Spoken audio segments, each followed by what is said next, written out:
चलिए भाई, फ्राइडे का दिन है, वीकेंड लोड हो ही रहा है बस। मैच शुरू होने वाला, टी शर्ट क्यों बदल ली? कोई बात नहीं, अब वो टी शर्ट घर पहुंच चुकी है, उसको संडे को पहनेंगे सुबह सुबह नहा धो के और फिर बैठेंगे। तो सरकारी टी शर्ट है, वो कंपनी की टी शर्ट है, ऐसे घर ले जाना अलाउड नहीं है। आपको अब ये गलत बात है, ये अलाउड नहीं है। अगले मैच में भी चाहिए होगी वो वापस। ठीक है, लेकिन फेस्टिव टाइप माहौल है भाई फ्राइडे का, संडे के उस मैच का बेसब्री से इंतजार। और इस बीच दिखाइए भाई निफ्टी स्क्रीन पे 1/3% के उछाल के साथ 70 अंक मजबूत। हाँ, ये सच है कि भाई ऊपरी स्तरों से थोड़े से पस्त पड़ रहे हैं, पर ठीक है, गैप अप अच्छा मिला था। 685 तक के मेरे ख्याल से आज के हाईस थे, और वहां से 90-95 अंक थोड़ा सा कूल ऑफ होकर भारतीय बाजार इस समय कामकाज करते हुए आपको नजर आएंगे। ऐसे ही निफ्टी बैंक, उसको भी स्क्रीन पर लेकर आइएगा। निफ्टी बैंक इस समय महज 125 अंकों के उछाल के साथ, आज हमने 370 380 तक के लेवल्स देखे, तो 300 पॉइंट दिन के हाई से थोड़ा सा कूल ऑफ होकर निफ्टी बैंक इस समय कामकाज कर रहा है। और ब्रेथ जो बहुत पॉजिटिव नोट पे शुरू हुई थी, बहुत पॉजिटिव नोट, यानी कि आज जब सुबह कामकाज की शुरुआत हुई थी, वो 9:15 पे जब हम लोगों ने पहली बार ब्रेथ देखी थी, तो 8:1 9:1 एडवांसेस के फेवर वाली ब्रेथ, अब वो धीरे धीरे कूल ऑफ हो रही है। और हाँ, ऑन द पॉजिटिव साइड अभी भी, लेकिन वो हाईलाइट नहीं है। हॉल आउट जो हाईलाइट है वो गिरने वाले शेयरों की संख्या जो लगातार बढ़ रही है। तो कहां वो 8:1 9:1, कहां 1.5:1, यानी कि अब 3 बढ़ रहे हैं, तो उसके सामने 2 स्टॉक्स दरअसल कमजोरी या सुस्ती के साथ इस समय कामकाज करते हुए। और एक बार ये रीजन समझ लीजिए, यूएस के फ्यूचर्स दरअसल इंडिकेट कर रहे हैं 1/4 से आधे % का दबाव। तो यही फ्यूचर्स आज सुबह फ्लैट थे, और हमने कल जो तेजी यूएस में हुई थी उसका फायदा उठाते हुए एक बढ़िया गैप अप दिया। पर उसके बाद से, एक तो गैप अप के बाद थोड़ा सा वो इंपॉर्टेंट रेजिस्टेंस जोन्स को खुलते ही हम हिट करने शुरू हो चुके थे, जिसकी बार बार बातचीत हो भी रही थी, तो वहीं से हमने थोड़े से पस्त पड़े। वो 700 के बेसिकली लेवल्स थे जो चर्चा में, 710, 690 से 710 शायद बातचीत हुई थी वीरू के साथ। तो उन्हीं पॉकेट्स के आसपास जाने के बाद ही बाजार पस्त पड़ना शुरू हुआ, ठंडा पड़ना शुरू हुआ। उसमें ग्लोबल क्यूज, यूएस के आने वाले संकेत भी थोड़े से रिस्पॉन्सिबल। और ध्यान रखिएगा, ये सब इसीलिए हो रहा है, कल तो तेजी आ गई थी, यूएस का जीडीपी आंकड़ा ठीक ठाक बढ़िया था, एक्सपेक्टेशन से तो बेहतर ही था, यानी कि जितनी एक्सपेक्टेशन थी इकोनॉमी कॉन्ट्रैक्ट होगी, उतनी कॉन्ट्रैक्ट हुई नहीं, तो यूएस के मार्केट बहाना बन गया उछाल आने का। पर आज असल एसिड टेस्ट है ये, यूएस की जीडीपी के आंकड़े, रोज के जॉबलेस क्लेम्स, हर हफ्ते बात होना, तमाम आंकड़े आना, retail sales, new home sales, pending sales, ये सब ठीक है, एक एक दिन का ट्रेंड था। आज असल में वो जेरोमी पॉवेल साहब की शाम को जो व्योमिंग में स्पीच है, यानी कि यूएस में एक स्की रिजॉर्ट में स्पीच है उनकी, एक जैक्सन होल सिंपोजियम में, वो स्पीच का ज्यादा इंपॉर्टेंट होगी। अब उसको भी लेके अटकलें हैं। पिछले साल की जब यही स्पीच हुई थी, तो जो कुछ कहा था फेड चेयर ने, सब गलत पड़े थे। इन्फ्लेशन ट्रांजिटरी होगा, वेज हाइक्स कहां बढ़ रही हैं, बढ़ेंगी नहीं, सब उल्टा हो गया था पिछला एक साल। इन्फ्लेशन स्टिकी रहा, इन्फ्लेशन बढ़ते ही चला गया, सरदर्द बन गया।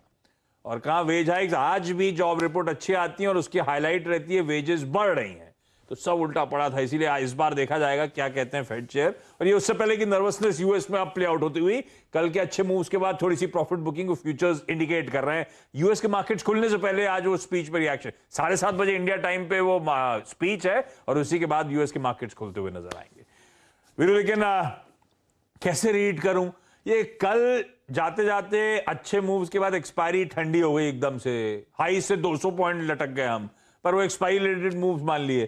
तो आज भी ऊपरी स्तरों पर टिकने में दिक्कतें हुई। वो आपके वो क्रूशियल लेवल्स के आसपास, वो पहला रेजिस्टेंस मेरे ख्याल से जोन था, उन्हीं लेवल्स के आसपास से फिर ठंडे पड़ने शुरू हो गए। ये कंसोलिडेशन समझूं या कोई दिक्कत? देखिए आशीष, सबसे पहले तो यह है कि इस इवेंट से हमें, जो आज रात को ग्लोबल इवेंट है, उससे सीख लेनी चाहिए। चाहे कितने भी आप डिफिकल्ट जोन में हो, आप इन्फ्लेशन से जूझ रहे हो, ये जूझ रहे हो, वो जूझ रहे हो, चुपचाप एक रिजॉर्ट बुक कराइए और निकल जाइए, जब दुविधा का माहौल काफी ज्यादा हो। तो इस सीख पे काम करना चाहिए। ये आप अगर उठा के देखेंगे ऐसा कोई बढ़िया सा रिजॉर्ट, तो फिर सिर्फ देखते ही रह जाएंगे, जाने की हिम्मत नहीं करेंगे। दाम ऐसे हो गए। अरे कोई बात नहीं, हम यहाँ अपने उत्तराखंड में देख लेंगे, ऐसी क्या बात है। पूरा का पूरा नैनीताल, बिनसर, और आपका अगर आप देखें कौसानी, मुक्तेश्वर, सब खाली पड़ा हुआ है, खाली पड़ा हुआ है, कोई दिक्कत की बात नहीं है।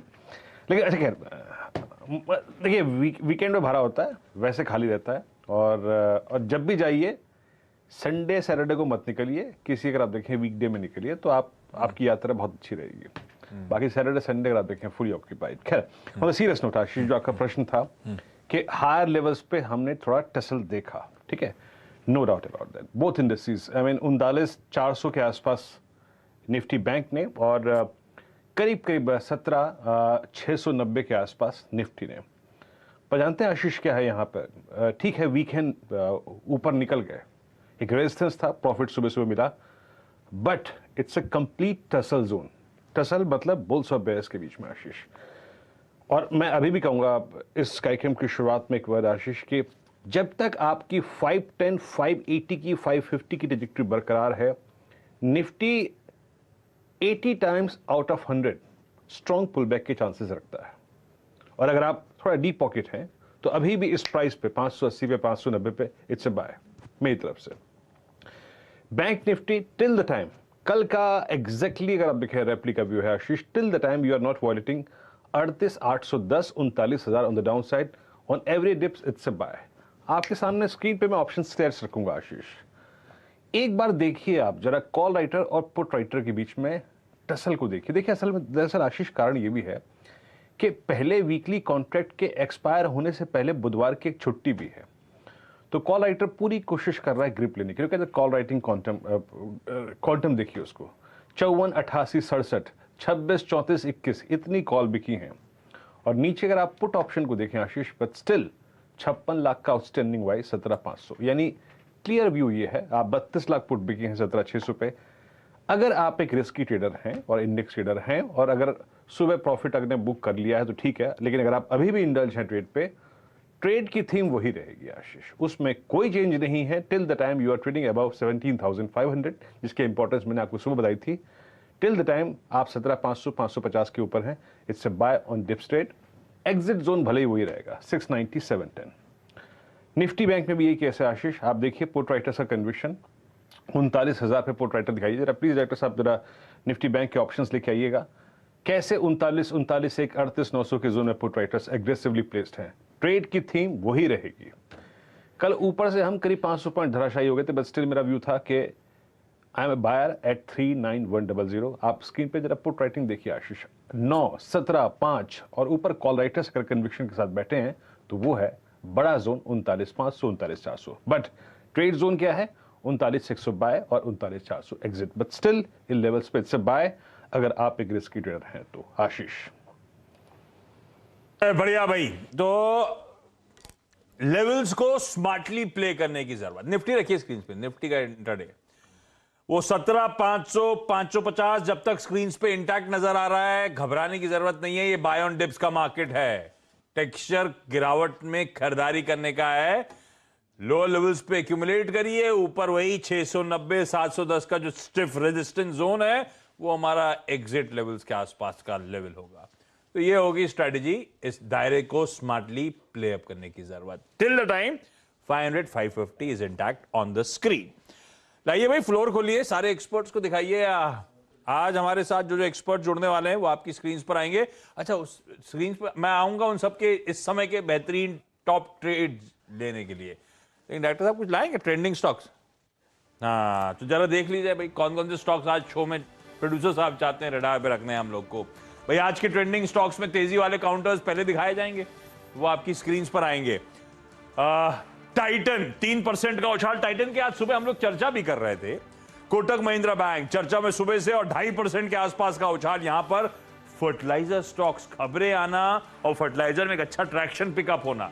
कई एक्सपर्ट्स ने फर्टिलाइजर स्पेस पे बुलिश कमेंट्स भी दिए थे। चंबल 6, 6.5% के उछाल के साथ कामकाज करता हुआ, और एस्कॉट्स क्यूबोटा 4.5% की मजबूती, इसकी भी बात करेंगे। ये वो तेजी वाले ट्रेंडिंग स्टॉक्स जो आज शो में हम लोग चर्चा में लेकर आएंगे। इन्हीं एक्सपर्ट पैनल जो आपको स्क्रीन पर नजर आया था, उनसे बातचीत की शुरुआत होगी। आयशर मोटर्स दबाव में है भाई, इसके सीएफओ साहब ने रिजाइन भी करा, इसका भी खामियाजा ये स्टॉक शायद झेलता हुआ। 3.5% का दबाव यहां पर। इंडसइंड बैंक थोड़ी सुस्ती के साथ ट्रेड करता हुआ। तो ये वो स्टॉक्स हैं मिड कैप बैंकिंग जो इस हफ्ते के दौरान एकदम से बहुत तेजी, बहुत तूफान, बहुत उछाल, और आरबीएल तो केस इन पॉइंट था, जहां पे खूब लार्ज ट्रेड, वॉल्यूम पिकअप, कोई एफआई की एंट्री, बहुत तगड़ा ट्रैक्शन, और आज 6% के दबाव के साथ हफ्ते के आखिरी दिन कुछ प्रॉफिट टेकिंग स्टॉक में आती हुई।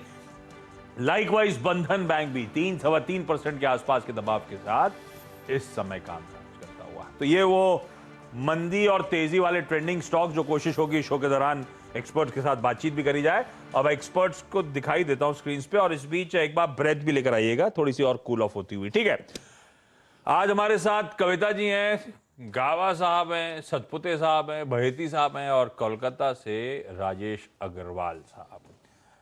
कविता जी, मार्केट्स पे आता हूं मैं, पहले इस समय का कोई टॉप ट्रेडिंग आइडिया, बढ़िया ट्रेड जो आपको नजर आ रहा हो? Okay. Good afternoon, Ashish ji, Viren ji. Good afternoon, everyone. Well, market consolidate कर रहे हैं, but not only for today. मुझे लगता है थोड़ा सा पोजिशनल नजरिया रख के कैपिटल गुड्स से LT is looking good to me. एक अच्छा करेक्शन काउंटर ने लिया है, 1917 के लेवल्स पर देख रहे हैं। हमने लास्ट वीक इसको थोड़ा करेक्ट होते हुए देखा। ऑल्दो पोजिशनली अगर आप देखें चार्ट सेटअप काफी साउंड है। मुझे लगता है 1945, 1960 के लेवल्स के लिए LT को अप्रोच करना चाहिए। Whereas one can take the stop loss of एक 1885 के स्टॉप लॉस के साथ इसे अप्रोच करना चाहिए for the 1940 and 1960 level. LNT देखिए एक थोड़ा सा लेट पार्टिसिपेट कर रहा है इस स्विंग में। Look at ABB at all time high, Siemens at all time high, BHL ने कल वाइल्ड स्विंग दिया, कमेंस अगर आप देखें सुपर स्विंग देता हुआ, और अभी 1909 पे LNT डे हाई पे ट्रेड कर रहा था। सुबह सुबह हमने पहला ट्रेड या दूसरा ट्रेड अगर आप देखें LNT की बात की थी, लेकिन चला नहीं था। बट इस वक्त का अगर आप देखें कविता जी का जो कन्विक्शन ट्रेड है वो है LNT, और इस वक्त डे हाई की ट्रेजेक्टरी में आके ट्रेड करता हुआ। आशीष बहेती जी, आपका कन्विक्शन ट्रेड क्या है इस वक्त का? गुड आफ्टरनून वीरेन जी, good afternoon Ashish ji, good afternoon everyone. Viren जी, अभी का top convection trade Tata power पे आ रहा है। जिस हिसाब से मूव देखने मिला, टाटा पावर एक रेंज ब्रेकआउट देता हुआ दिख रहा है, तो 231 के स्टॉप लॉस लगाकर 240 तक के टारगेट के लिए खरीदारी की सलाह रहेगी। कल हमने पावर ग्रिड की भी डिस्कस की थी, कल तो टैंक हो गया था, चल नहीं पाया था, बट आज ये सेक्टर में पूरा अच्छा एक टेलविंड देखने मिल रहा है, तो पावर ग्रिड पे भी जरूर नजर रखनी चाहिए टाटा पावर के साथ। नहीं, अच्छा आपका टाटा पावर है ना ट्रेड? जी टाटा पावर है, इसे अगर टाटा ऑप्शन पावर है, ओके, इट्स 240 नहीं, ठीक है, टाटा पावर आपका ट्रेड है, आप इसके साथ अगर आप देखें कैरी करेंगे अपने ट्रेड्स को, और टाटा पावर 240 की टारगेट के लिए 231 का आपका स्टॉप लॉस रहेगा। प्रकाश सर, आपका trade? Well, good afternoon to you. आज मेरा ट्रेड है इस वक्त, वो है पेट्रोनेट LNG। इसमें वॉल्यूम्स भी अच्छे हैं, ट्रेड कर रहा है 220 रुपए 50 पैसे पे। इसका टारगेट 222 से 223 तक है, वहां जीत जाना चाहिए। स्टॉप होगा 219। Petronet LNG। पेट्रोनेट LNG को रखिए रडार पे। गाबा सर का इस समय का preferred trade last and two bro, Tata power, Petronet LNG सब में खरीदारी करने के कॉल्स आते हुए। और सतपुते साहब, आपके रडार पे क्या है सर? आशीष जी, मुझे लगता है कि यहाँ पे आप दोनों में मैं अटक गया हूँ फ्रैंकली। एक है ग्रासिम, दूसरा चंबल फर्टिलाइजर। तो सोच वही रहा हूँ कि उसमें से क्या चुनूं, लेकिन अगर आप डेटा देखें तो चंबल फर्टिलाइजर का थोड़ा बेटर है, क्योंकि यहाँ पे ओपन इंटरेस्ट 11% अप है, न्यूज का तड़का भी है, price is up by 6%, volume है और रेंज ब्रेकआउट है 100 DMA के ऊपर। अभी ये अटका है कहाँ, ये अपने 200 DMA के आसपास अटका है, 353 का वो है। लेकिन ओवरऑल जो पैटर्न दिख रहा है वो हिसाब से लगता है कि चंबल फर्टिलाइजर में और एक शॉर्ट कवरिंग रैली मिलेगी, 360 365 का टारगेट होगा। So it's a buy in Chambal above 350, keep your stop loss at 345। Ashish ji, यहाँ पे अगर आपको ऑप्शंस में करना है तो मैं ऑप्शंस भी सजेस्ट करना चाहूंगा। ATM कॉल ऑप्शन 350 का 20 रुपए पे मिल रहा है, इसे बाय करें। एक छोटा स्टॉप लॉस सजेस्ट करता हूँ 16 रुपए का, इसे आप बाय करें with stop loss of 16। So 350 का call option, buy at 20, stop loss at 16 and set your target somewhere near like 27 to 30। तो यहाँ पे Chambal fertiliser looks good to मी।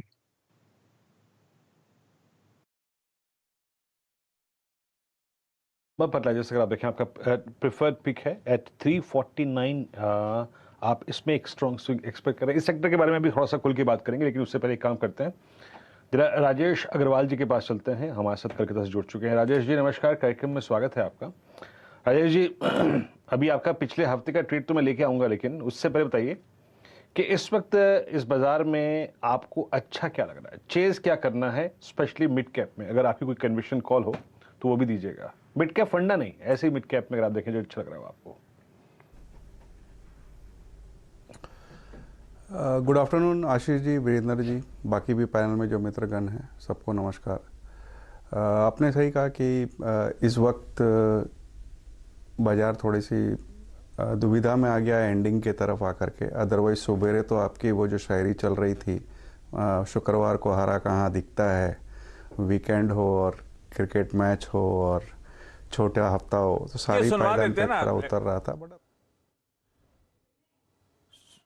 सुनवा दें क्या? वीरू खुली है क्या शायरी सामने? हाँ, तो जरा स्क्रीन पे भी लेकर आइए वीरू की शायरी, और शायरी हो जाए ना थोड़ा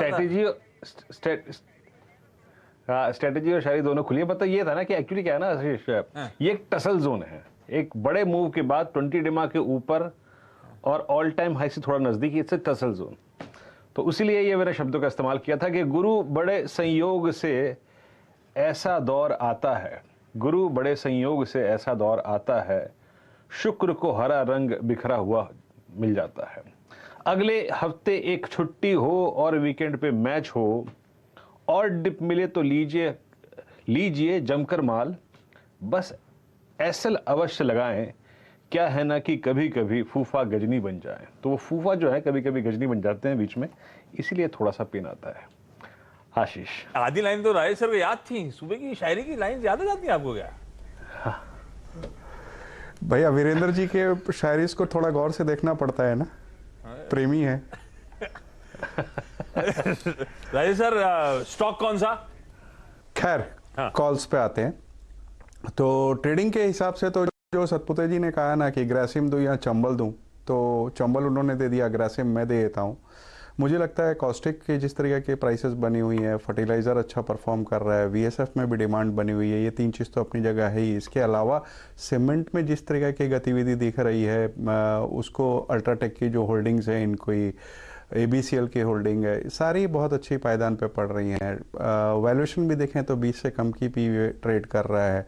मुझे लगता है कि यहाँ से एक बहुत अच्छा रन अप लंबी अवधि में तो दे ही सकता है, बट अगले हफ्ते के लिए भी लोग पोजीशन रख सकते हैं। यहाँ से कम 50 रुपए की अपसाइड मुझे एक अगले हफ्ते तक नज़र आ रही है, 1720 1725 तक। और जैसा कि आपने कहा कि कोई मिड कैप में चाहिए, तो मैं समझता हूँ टीटागढ़ वैगन पर ध्यान देना चाहिए। 8400 वैगन्स की इनकी कैपेसिटी है, जो 12,000 करने की ये बात कर रहे हैं आगे आने वाले दिनों में। इटाली में भी प्रेजेंस है।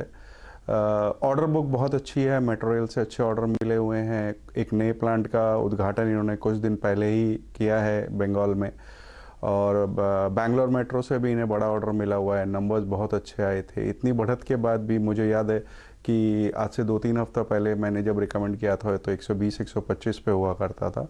तो इतनी बढ़त के बाद भी मुझे लगता है कम से कम 20% का अपसाइड और भी बचता है, तो बिल्कुल यहाँ पे भी ध्यान दिया जा सकता है। ग्रासिम बढ़िया मूव्स दिखा भी रहा है इस समय। अगर पिछले कुछ मिनटों का टॉप गेनर देखेंगे तो ग्रासिम ही आपको नजर आएगा। 3.25% के उछाल के साथ ग्रासिम खड़ा, और ये फंडामेंटली अट्रैक्टिव लगता है इन लेवल्स पर। और कुछ मिड कैप में टटोलना, जैसे वीरू ने पूछा था, तो टीटागढ़ वैगन्स पसंद। टीटागढ़ वैगन्स टैक्स से इन दोनों के रिजल्ट गड़बड़ा गए थे राजेश सर ना इस क्वार्टर, कोई खास वजह? नहीं, ऐसा तो मुझे नहीं लगता, बट रेलवे से जिस तरीके के ऑर्डर्स आ रहे हैं, मुझे लगता है कि जो वैगन मेकिंग कैपेसिटी अपनी सारी को लेकर के भी चले ना, चाहे जो जुपिटर वैगन हो या टीटागढ़ हो या टेक्स रेल हो, बावजूद उसके भी मुझे लगता है कि इनकी full capacity order book run होने वाली है। और टीटागढ़ में खास ये है कि इनके इटाली में भी ऑपरेशंस हैं जो कि अच्छे चल रहे हैं, और दूसरे इन्हें बैंगलोर मेट्रो से भी नया ऑर्डर मिला हुआ है, और तीसरे इन्होंने अभी एक नया प्लांट का उद्घाटन पिछले 1-1.5 महीना पहले ही किया हुआ है। तो ये सब चीज़ें इनके फेवर में विशेष कर जा रही हैं। बात है ये सब। और सिर्फ रेलवेज की हम लोग चर्चा करते हैं, और ये वो अर्बन मोबिलिटी पे बड़ा थ्रस्ट डाल रहे हैं टीटागढ़ वैगन्स। तो ये जो यूरोपियन कंपनीज का एक्विजिशन कर रहा था, वो आइडिया वही था, अपने आप को वैल्यू चेन में ऊपर ले जाना है। इसीलिए वो पुणे मेट्रो का भी ऑर्डर इस कंपनी ने बीच में बैक कर रहा था। खैर, वो अर्बन मोबिलिटी में मेट्रोज में उतरने की तैयारी थी, जो अब ऑर्डर्स भी रोल आउट हुए हैं। ठीक है, टीटागढ़ वैगन्स फंडामेंटली इन लेवल्स पर राजेश सर को पसंद आती है। क्विकली रैप अप कर रहा हूं, इस समय के जो प्रेफर्ड ट्रेड्स थे, राजेश सर का जो मिड कैप पिक है वो आपकी स्क्रीन पे टीटागढ़ वैगन्स।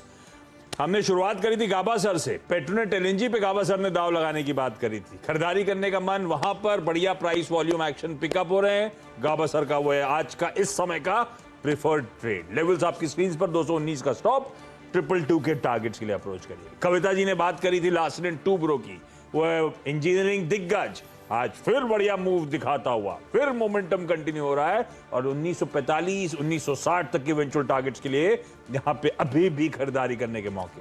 ये कैपिटल गुड स्पेस और हर दिन कोई ना कोई स्टॉक हाईलाइट बन के सामने चमकता है, आपको रोज नजर आएगा। बहेती साहब ने 2 स्टॉक मेंशन करे थे, टाटा पावर और पावर ग्रिड, लेकिन इस समय का जो प्रेफर्ड पिक है वो आपकी स्क्रीन पे टाटा पावर। 240 तक की तैयारी इस स्टॉक में हो रही है, 231 का स्टॉप। टाटा पावर अब से कुछ देर पहले एक शो भी कर रहे थे हम लोग, वो फंडा और टेक्निकल कॉम्बोस का पिक्स वाला शो था, उसमें टाटा पावर भी निकल कर आया था। ना सिर्फ टेक्निकली इवन फंडामेंटली भी एक्सपर्ट्स को पसंद आ रहा है। तो वो मेरे ख्याल से अमरीश बालिका का 300 का टारगेट था, ये इस समय का ट्रेडिंग बेट बहेती साहब का 240 के लेवल्स के लिए यहाँ पे अप्रोच करिए। और सतपुते साहब ने, अच्छा अग्रवाल साहब ने भी ग्रासिम मेंशन करा था, सतपुते साहब ने भी कहा था 2 स्टॉक रडार में कंफ्यूज हूं किसको चुनूं, उनमें से एक ग्रासिम था, पर लकीली उन्होंने दूसरा स्टॉक चुना हुआ फाइनली, तो हमारे पास अलग अलग स्टॉक्स आ गए पिक्स के तौर पे। चंबल फर्टिलाइजर, जहां पे खबरों का तड़का, प्राइस वॉल्यूम एक्शन पिकअप होता हुआ, इस मोमेंटम वाले प्ले के साथ आज सतपुते साहब जा रहे हैं। 360 365 तक के लक्ष्य यहां पे शायद आपको निकलते हुए नजर आए। ये होगा इस समय के प्रेफर्ड पिक्स। अच्छा, कुछ ही देर में वो 4 के चौके के अलग अलग एलिमेंट्स की शुरुआत होने वाली है। जो अगला एलिमेंट है, पहला जो एलिमेंट आएगा उसका टीजर आप लोग को आपकी स्क्रीन पे दे देता हूं। बहेती साहब से हम लोग जानेंगे, दिखा दीजिए, वो टाइम के साथ आ जाएगा। सस्ता ऑप्शन से शुरुआत होनी है, बस कुछ ही देर में बहेती साहब रेडी होंगे एक बहुत बढ़िया सस्ता ऑप्शन ट्रेड के साथ। लेकिन इस बीच खींच के लाइए 2 स्टॉक्स, एक दिखाइए कोल इंडिया। कोल इंडिया और अच्छा मूव दिखाना शुरू कर रहा है। कोल इंडिया सुबह भी मोमेंटम में था, ये पावर कमोडिटी प्ले सिलेक्टिवली ये अच्छा कर रहे हैं। कोल इंडिया का मूव बढ़िया होता हुआ। सतपुते साहब एक बार कोल इंडिया जरा देखिएगा, ये रह रहे क्या बढ़िया तेजी, बढ़िया उछाल, और खैर ये फॉसिल फ्यूल्स वाली सारी कंपनीज कुछ अच्छा ट्रैक्शन दिखाई रही हैं। कोल इंडिया में क्या करना चाहिए? 2.5% ऊपर इस समय मूव्स आ रहे हैं पिछले 15 मिनट में। आशीष जी देखिए, मुझे लगता है कि सुबह में हमने इस पे व्यू दिया था, वीरेंद्र जी ने पूछा था तभी मैंने ये कहा था कि काउंटर अच्छा है, काउंटर में एक मोमेंटम जबरदस्त है और इसका जो टारगेट सेट है वो 245 से 250 का होगा as per the technical is concern. क्योंकि अगर हमने ऑलरेडी दिया है, अगर किसी ने पोजीशन रखी है तो उनके लिए जो एक फ्रेश स्टॉप लॉस दूंगा। सुबह मैंने 220 की बात की, अभी मैं स्टॉप लॉस को ट्रेल करूंगा, सो नया स्टॉप लॉस होगा 225 का। सो 225 के स्टॉप लॉस के साथ लॉन्ग पोजीशन में बने रहे। टारगेट सेट है 245 से 250। हाँ सही बात है। सुबह वीरू की नजर से कुछ छूटता नहीं है। वीरू ने सुबह चर्चा करी थी और देखिए क्या बढ़िया मूव्स कोल इंडिया में बनते हुए 230 के लेवल्स पर। ये मेरे ख्याल से वीरू की रोल ओवर रिपोर्ट का कैंडिडेट था। रोल ओवर रिपोर्ट में कोल इंडिया और ओएनजीसी शायद मेंशन हुए थे। वीरू सही कह रहा हूं ना? जी हाँ, दो ये स्टॉक्स मेंशन थे आशीष। और अच्छे एनर्जी बास्केट में आप देखें, ये 2 स्टॉक्स थे। Coal India roll over approximately 86%, month और मंथ अगर आप देखें कॉस्ट में इंप्रूवमेंट था। और ये आशीष जानते क्या हुआ है कि अगस्त के आखिरी के 2 हफ्तों में इसमें जो 220, 225, 230 के कॉल राइटर्स थे ना, उन्होंने कंप्लीटली एग्जिट किया है, सरेंडर किया है। तो वो अगर आप देखेंगे अच्छी बात थी कोल इंडिया के सेटअप के साथ आशीष। एक मिनट में दोनों ही स्टॉक्स इंक्लूडेड थे। मैं जरा बहेती साहब से पहले वो ट्रेड ले लूं, टीज कर रहा था 220 हो गया। लाइए सस्ता ऑप्शन का स्टिंग प्ले नहीं करेंगे डायरेक्टर साहब क्या? सस्ता ऑप्शन का स्टिंग और बहेती साहब का एक बढ़िया सा ट्रेड रेडी। बहेती साहब क्या है भाई आज का सस्ता? ये 2 चुने थे आपने, दूसरा तो सस्ता ऑप्शन में नहीं डाल दिया। जी नहीं, जी मेटल सेक्टर में काफी अच्छी मूव देखने मिल रही है। नेशनल एल्यूमिनियम में एक बहुत अच्छा रेंज ब्रेकआउट दिया है स्टॉक ने, जिस हिसाब से स्टॉक मूव कर रहा है हमें लगता है कि 85 का कॉल में खरीदारी की जा सकती है। करीब 3 रुपए के करीब चल रहा है। 2 रुपए का स्टॉप लॉस लगाना है इसमें और हमें लगता है कि 5 से 6 रुपए तक के टारगेट इसमें जल्दी देखने मिल सकते हैं। नाल्को, नेशनल एल्यूमिनियम, गाबा सर का आज खुलने के बाद का मेरे ख्याल से पिक था। गाबा सर को तो याद भी नहीं होगा, मुझे याद दिलाना पड़ेगा। याद है क्या? जी हाँ, बिल्कुल याद है। दिखाइए इंटरनेट चार्ट, बढ़िया मूव बनने शुरू हो चुके हैं। इस समय बहेती साहब का प्रेफर्ड ऑप्शन ट्रेड यहीं पे आ रहा है, 85 का कॉल इन लेवल्स पे जहां पे चल रहा है। खरीदारी करने के मौके, टारगेट स्टॉप लॉसेस आपकी स्क्रीन पर आ जाएंगे। गवा सर, सुबह का ट्रेड रिविजिट करेंगे? आप तो बढ़िया ग्रिप में आ गया वो ट्रेड। बिल्कुल 81 का स्टॉप होना चाहिए, बस 84, 85, 86 पॉसिबल है आते दिनों में। ये ट्रेड मुझे लगता है 2-3 दिन चलना चाहिए। नेक्स्ट लेवल बाई मोड पर है और खींचना चाहिए स्टॉक को। और सर छुट्टी से आते हैं ना तो ऐसे गजब के ट्रेड लेकर आते हैं आपके लिए। अब फिर क्या, अभी अगला हफ्ता बढ़िया है वीरू, सैटरडे संडे हॉलीडे है, तो गाबा सर मंडे ट्यूसडे तक एनर्जेटिक रहेंगे। फिर वेडनेसडे छुट्टी है तो फिर माहौल आ जाएगा थर्सडे फ्राइडे के लिए। तो एकदम सेट है अगला वीक। गाबा सर के बढ़िया ट्रेड्स आपको एंजॉय करने को मिलेंगे अगले हफ्ते भी। अच्छा, सस्ता ऑप्शन हो चुका है 4 का चौका का। अगला टीजर दे देता हूं। कुछ ही देर में सतपुते साहब के पास हम लोग जाने वाले हैं आज के FNO सुपरस्टार के लिए। अरे ये तो कुछ और आ गया है ये। हाँ, ये सतपुते साहब का था, FNO सुपरस्टार। कुछ ही देर में बस सतपुते साहब के पास जाएंगे। लेकिन वीरू, कोई बढ़िया ट्रेड्स ग्रिप में आ रहे हैं क्या? जी देखिए, 2 स्टॉक्स में अगर देखें स्क्रीन पे ग्रिप में आ रहे हैं। एक है पहले स्टेट बैंक ऑफ इंडिया, लिखा है 526.45। आज इंटरडे में एक पॉइंट था 230, उसको नहीं क्रॉस कर पाया क्योंकि वहां पे एक कॉल राइटर था। 2 ट्रेड्स की बात करूंगा मैं यहाँ पे, पर अब 526.25 और इसका पूरा एडवांटेज पिछले 10 मिनट के एक स्विंग का बैंक निफ्टी को मिला। बैंक निफ्टी करीब 39,100 की ट्रेजेक्टरी में। कविता जी, 526.25 अभी अटेम्प्ट लिया था 527.50 को वॉलिड करने का। इसने बहुत टाइम बिताया और आपको याद होगा वो 3 अगस्त को जब 543 का हाई लगा के आया था, उसके बाद it's a third attempt to cross this falling price trajectory of approximately 1 month. 1 महीने की फॉलिंग ट्रेजेक्टरी को ऊपर की तरफ बाइसेक्ट करने की तैयारी करता हुआ। इसमें कॉल या फिर फ्यूचर्स पे आपका take, Kavita ji? Okay, so as like SBI is concerned, PSUs में एक अच्छा मूव हम देख रहे हैं जहाँ स्टेट बैंक अगर अपनी रेजिस्टेंस को क्रॉस कर पाता है, लाइक 544 के लेवल्स जो है इसका इमीडिएट रेजिस्टेंस होगा। यहाँ अगर हम कॉल के थ्रू रूट आउट करना चाहते हैं तो मुझे लगता है SBI का 540 का कॉल लुक आफ्टर करें। I believe the premium seems to be, let me check it out, 5. Can you please tell me the premium? SBI की सितंबर 530 कॉल का प्रीमियम मैम है 17 रुपए 10 पैसा। ओके, सो अकॉर्डिंगली प्रोजेक्शन मुझे लगता है इन केस अगर 17-10 के लेवल से हम लेते हैं तो 24-26 के लेवल्स की तरफ ये बढ़ता हुआ दिखेगा। 12 रुपीज के एक स्टॉप लॉस के साथ 530 के स्टेट बैंक के कॉल को आप प्रोसीड कर सकते हैं। Whereas मुझे लगता है 544 एक इम्पोर्टेंट लेवल होगा। अगर उसे क्रॉस कर पाता है तो एक अच्छी तेजी इस काउंटर पर हम फर्दर आते हुए देख पाएंगे। जी, SBI 230 की कॉल पे और SBI पे फोकस करिएगा थोड़ा सा। ये जो ट्रेजेक्टरी है 527-530 की कट गई तो अच्छा पैसा बना के देगी। 2-3 स्टॉक्स जो कि अपनी फॉलिंग ट्रेजेक्टरी से निकल रहे हैं। देखिए, अदानी पोर्ट्स, अदानी समूह के स्टॉक्स आजकल आप देखें सुपर एग्रेसिव हैं। आपको याद होगा आशीष जी की एक दिन कॉल थी इस पे, और क्या वाइल्ड मूव देखे गया था उस दिन। ये स्टॉक 830 से अगर आप देखें करीब 884 रुपए का मूव देखे गया था। 832.40 पे आज स्टेज करता हुआ अभी भी डे हाई की ट्रेजेक्टरी में है। आशीष बहती जी, आज उस 25 अगस्त यानी कल की कैंडल के हल्का सा बाहर निकलने का अटेम्प्ट लिया था इसने मिड सेशन में, हालांकि सक्सीड नहीं हो पाया। बट आपको लगता है कि अब ये वो पूरा दमखम जुटा रहा है? अभी तक एक बार भी 6 जुलाई के बाद अभी भी इसने कभी भी अपना 20 डेमा छुआ भी नहीं। मैं इसके पर्सनली अगर आप देखें डेटा को ट्रैक कर रहा था।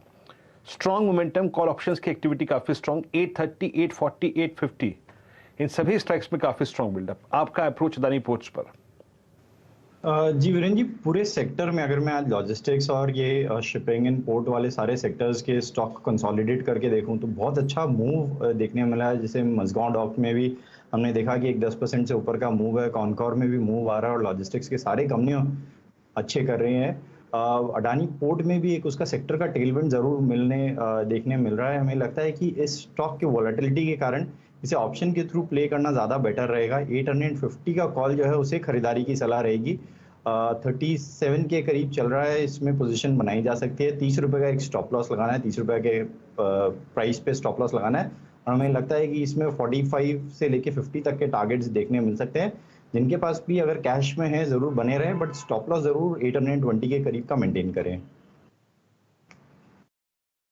820 के रेंज में एक स्टॉप लॉस लेके चलिए, बट इसके आज जो स्पेशली 12 से 12:30 बजे के बीच का बिहेवियर था वो बहुत सरप्राइजिंग था, बहुत सरप्राइजिंग था। जिस तरीके से उस वक्त आईवी शूटअप हुई, मुझे न जाने क्यों उस सेशन की जो आज से लगभग 5 सेशन पहले था, 19 अगस्त का सेशन, उसकी याद आने लगी। आई मीन स्टिल एट 8:32 80 हम आशीष जी के इस व्यू के साथ इस स्टॉक पे आगे बढ़ रहे हैं। अब एसबीआई की बात हो गई, 833 हो गया। देखिए बातचीत करते करते एक दो स्टॉक्स और मार्क कर लेते हैं जिनमें अच्छा खासा मूव आ रहा है, और मेटल स्पेस पे आते हैं। अब याद रखिएगा, अभी देखिए इस ट्रेड में 2 मिनट का समय बाकी है। एक बार आप मेटल स्पेस में लेके आइए JSPL। टेक्निकली सबसे साउंड स्टॉक अगर मेटल्स में कोई है तो वह है JSPL। Let's bring JSPL। आज कल की हायर शैडो काफी वाइड थी, मतलब कल इसने एंटर करने की कोशिश की थी, बाइसेक्ट करने की कोशिश की थी 200 डे एक्सपोनेंशियल मूविंग एवरेज, लेकिन सक्सीड नहीं हो पाया। राजेश जी आपने इस पे काफी टिप्पणी भी की है। राजेश सतपुते जी, अब 413 आपको लगता है ट्रेड की गुंजाइश on the very first day of the series? बहुत अच्छा प्राइस बिहेवियर इसका। जी देखिए, काउंटर में स्ट्रेंथ तो बनी हुई है, और इनफैक्ट एक चीज हुई थी जो पिछले 4 दिन पहले एक ब्रेकडाउन हुआ था 400 के नीचे, लेकिन ये कंप्लीटली रिवर्सल दे रहा है, और जिस तरह से रिवर्सल देके अपने 200 डीएमए को रिस्पेक्ट दे रहा है, तो मेरे हिसाब से इसका जो इमीडिएट टारगेट या रेजिस्टेंस आप कह सकते हैं स्विंग ट्रेडिंग के हिसाब से, वो रहेगा 420 से लेके 424 का। तो ये 414 415 के आसपास जो मिल रहा है, तो मेरे हिसाब से एक छोटा ट्रेड तो डेफिनेटली बनेगा, लेकिन स्टॉप लॉस जो है आपको 410 का लगाना पड़ेगा। रखिए भाई स्टॉक को रडार पे। अब इस टाइम है सतपुते साहब का एफएनओ सुपरस्टार पे थोड़ी देर से जाऊंगा, लेकिन उससे पहले कुछ और इंटरेस्टिंग स्टॉक्स को मार्क करने की जरूरत। ये डिफेंस रिलेटेड स्टॉक्स आज सुबह कोई BEL, कोई ये हिंदुस्तान एरोनॉटिक्स एक्सपर्ट्स के रडार पे आ रहे थे, अच्छे मूव्स वहां पे बन रहे थे। अब देखिए बाकी के वो ब्रॉडर मार्केट्स में कल भी कुछ डिफेंस स्टॉक्स छोटे वाले हरकत में थे। आज मजगांव डॉक उठाइए स्क्रीन पे, क्या वॉल्यूम्स के साथ मजगांव डॉक इस समय मूव कर रहा है। औसतन 10 दिनों का एवरेज होता है 11-12 लाख शेयर्स का, और इस समय मजगांव डॉक एक, ये देखिए स्क्रीन पे 10 मिलियन, 1 करोड़ शेयर्स से ज्यादा का वॉल्यूम ट्रांजैक्शन। इस तरह के वॉल्यूम्स के साथ मजगांव डॉक मूव करता हुआ। गाबा सर देखें जरा क्या वॉल्यूम्स के साथ आज तेजी आ रही है। बिल्कुल अच्छा वॉल्यूम है, बहुत बढ़िया, न्यू हाई पे चल रहा है। हाँ, मुझे लगता है आपको मिलना चाहिए। 337 का स्टॉप लगाकर चले, 12% ऑफ ऑलरेडी अप है। पॉसिबल है कि 370-75 देखने को मिल सकते हैं। यहाँ पर कोई रेसिस्टेंस तो है नहीं, अच्छा लग रहा है मुझे मजगांव डॉक। मजगांव अच्छा लग रहा है, और आज वाकई बहुत सिग्निफिकेंट अपटेक्स स्टॉक में और बहुत तगड़े वॉल्यूम्स के साथ। मेरे ख्याल से ऑलरेडी 10 दिनों के औसत के सामने 8-9 गुना तो वॉल्यूम्स हो ही चुके हैं। अच्छा, सतपुते साहब के स्टॉक पे जा रहा हूं मैं, उससे पहले टीजर दे जाता हूं। स्टॉक पे बातचीत हो जाएगी 4 का चौका के अगले कड़ी का, उसके बाद जरा आज के जो लिस्टिंग हुई है उस पर अग्रवाल साहब से अभी बातचीत करता हूं। लेकिन उससे पहले लाइए भाई 4 का चौका का फिर से स्टिंग और एफएनओ सुपरस्टार दिखाइए, और सतपुते साहब बताएंगे आपको इस समय का एफएनओ का सुपरस्टार आइडिया। सतपुते साहब क्या रडार पे आया जी? आशीष जी मुझे एक बात बताइए, क्या मैं कैश का स्टॉक दे सकता हूँ या फ्यूचर का? एफएनओ सुपरस्टार में कैश का स्टॉक? अरे हाँ, कैश का स्टॉक ले लूंगा अलग से आपका। वो कोई बात नहीं, चलो मेरे ध्यान से निकल गया वो चीज। देखिए ग्रासिम ही रहेगा फिर, क्योंकि 2 ही काउंटर है जो रडार पे कंटिन्यूस आ रहे हैं। एक तो अभी JSPL जिसका जिक्र किया, फिर चंबल एंड ग्रासिम, तो ग्रासिम ही रहेगा एफएनओ सुपरस्टार। 1680 1685 है, क्योंकि ये कूल हो ही नहीं रहा है, कूल होने के बाद फिर से उछल रहा है, तो ये बाय करे 1680 के ऊपर। स्टॉप लॉस रहेगा 1665, और जो टारगेट दिख रहा है ग्रासिम का अकॉर्डिंग टू डेली चार्ट वो रहेगा 1740 का। तो यहाँ से कम 60 रुपीज का मूव मुझे लगता है ग्रासिम में आना चाहिए। तो ये आज के लिए नहीं रहेगा, नेक्स्ट सीरीज के भी, नेक्स्ट वीक के लिए भी रहेगा। So Grasim is a buy. Mental pick थी कुछ देर पहले राजेश अग्रवाल साहब की, और ये आगे एफएनओ सुपरस्टार में भी ग्रासिम को पिक करा गया है। नेक्स्ट वीक हरकत पिकअप होगी 1740 तक के लक्ष्य के लिए, यहां पे अप्रोच करिए। ये हो गया। अच्छा, हमने जो क्या सस्ता ऑप्शन चुना था वो नाल्को था, उसका ट्रेड आपकी स्क्रीन पर आ जाएगा। और अब है एफएनओ सुपरस्टार के तौर पे ग्रासिम। अब आपने छेड़ ही दिया, दिमाग में डाल दिया, ये कैश वाला कौन सा स्टॉक पसंद बहुत आ रहा है आपको? जैसे क्या होता है ना, मंडे टू फ्राइडे काम करते करते फ्राइडे एंड तक बत्ती बुझ जाती है। तो आपने जो बोला कि एफएनओ सुपरस्टार, मैं देख रहा हूँ यहाँ पे कैश की चीज। तो फ्राइडे हाँ, फ्राइडे फ्राइडे फैक्टर है ये। हाँ, देखिए कैश का जो काउंटर है ना, आप बात कर रहे थे कि कहाँ मिड कैप्स में कहाँ मोमेंटम है, अदर देन एफएनओ कुछ दिख रहा है क्या? क्योंकि एफएनओ के काउंटर्स वैसे स्लगिश मूव है, बहुत बड़ा स्विंग नहीं मिल रहा है, छोटा छोटे स्विंग्स मिल रहा है। तो यहाँ पे देखिए कैश में अच्छे स्विंग्स दिख रहे हैं। तो मेरी एक नजर पड़ी है, वो है भारत डायनामिक्स। और ये हमारा काउंटर हम 2020 में, आप बहुत बार इस पे जिक्र करते हैं हम इसका इसका इसका पैटर्न बहुत बढ़िया है। ये 800 के आसपास इसका नेकलाइन है। It's a symmetrical triangle on a larger time frame. तो 800 पे बेस बन रहा है, तो अगर इमीडिएट बेसिस पे स्विंग ट्रेडिंग के हिसाब से तो 825 पे दिखता है। तो इसलिए मैंने 5 रुपए का स्टॉप लॉस रखना है, 820 के आसपास स्टॉप लॉस रखे और टारगेट सेट करें 850 का। मुझे लगता है यहाँ पे मोमेंटम बनेगा, तो इसलिए मैंने चूज किया था Bharat dynamics out of mid cap. Bharat dynamics आज दरअसल क्या हुआ, सुबह सुबह इस स्टॉक ने लीड लिया। एक्चुअल ऑल टाइम हाई पे था, बीएल ने आज सुबह सुबह अपना ऑल टाइम हाई क्रिएट किया। इसने आज एक लीड लिया, इसने अपने आप को शूट अप किया आज 20 डे एक्सपोनेंशियल मूविंग एवरेज से। अच्छा एक बात याद रखिएगा, जब राजेश जी ने बात करी दी यहाँ पर कि इसका मल्टी मंथ हाई है और इनफैक्ट यस करीब करीब 890 की ट्रैजेक्टरी में, शायद ये भी अगर आप देखें वो डिफरेंशियल पूरा करने की कोशिश करे। एचयूएल चला, फिर बीएल ने उस डिफरेंशियल को पूरा करने की कोशिश करी और अब कहीं ना कहीं ये भारत डायनामिक्स उस डिफरेंशियल को पूरा करने की कोशिश कर रहा है। अभी लगभग 2 मिनट पहले हमने एक जेएसपीएल का ट्रेड लिया था। एक बार जरा जेएसपीएल का इंट्राडे ट्रेड प्राइस लिखे आइए, क्या गजब का स्विंग देखे। अब करीब करीब 416.50 की ट्रैजेक्टरी में, और उस वक्त मैंने इसको मार्क इसलिए किया था क्योंकि ये पूरा अटेम्प्ट कर रहा था इस ट्रैजेक्टरी को काटने का। सबसे बड़ा ब्रेकआउट होगा 420 के ऊपर, 421 यानी 19 अगस्त की कैंडल का हाई।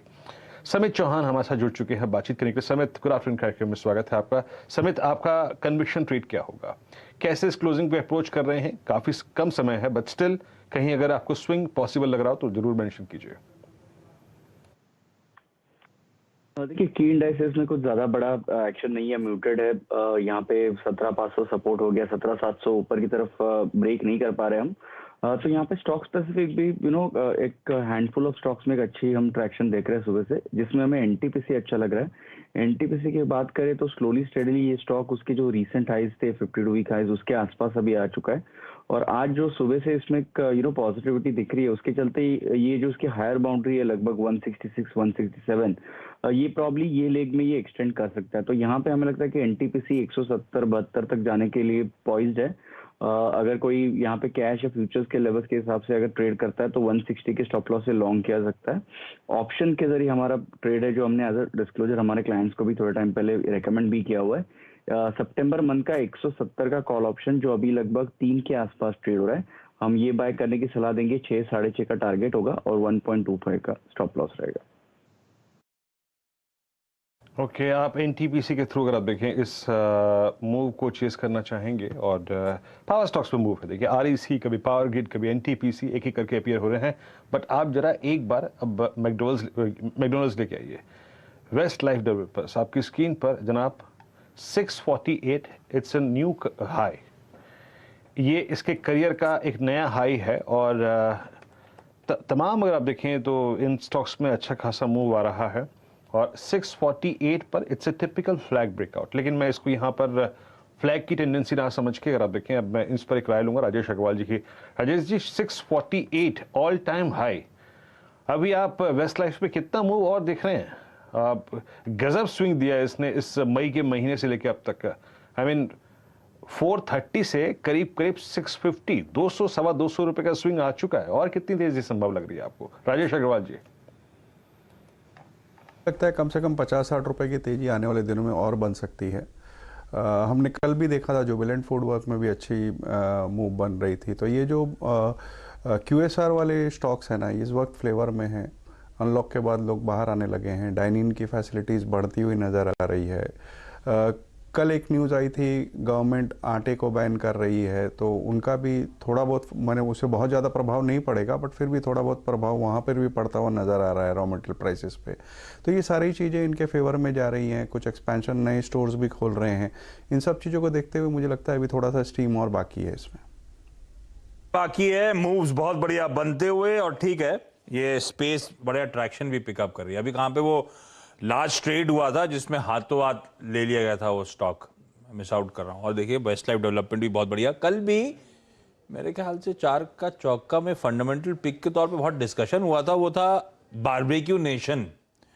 तो ये सारा फूड, QSR, ये सारी स्पेस जो है बहुत बढ़िया मूव इंजॉय करती हुई। अच्छा, समीत से अभी भी वीरू ने चर्चा करी थी, समीत से अब वापस थोड़ी देर बाद चर्चा करनी है हमें। जो 4 का चौका का थर्ड एलिमेंट है, चार्ट का चमत्कार, इस पे समीत की एक बढ़िया पिक कुछ ही देर में आती होगी। कुछ यूक्रेन अपने 2 न्यूक्लियर रिएक्टर में कामकाज दोबारा शुरू करेगा। न्यूक्लियर रिएक्टर में एक तो रशिया के पास था, यूक्रेन कैसे कामकाज करेगा, इसका फॉलोअप आएगा तो पता चलेगा, क्योंकि जो सबसे बड़ा न्यूक्लियर रिएक्टर है तो रशिया ऑक्यूपाई कर रहा है और उसको लेकर अभी भी टसल कंटिन्यू होती हुई नजर आ रही है। खैर ऐसी अपडेट है, इसको ज्यादा अभी समय तवज्जो नहीं देने का। ये तो यूक्रेन अपने ही न्यूक्लियर प्लांट्स पे वापस कामकाज शुरू कर रहा है, तो स्टेट ऑफ स्टेबिलिटी है। खैर ये तो अच्छी बात है।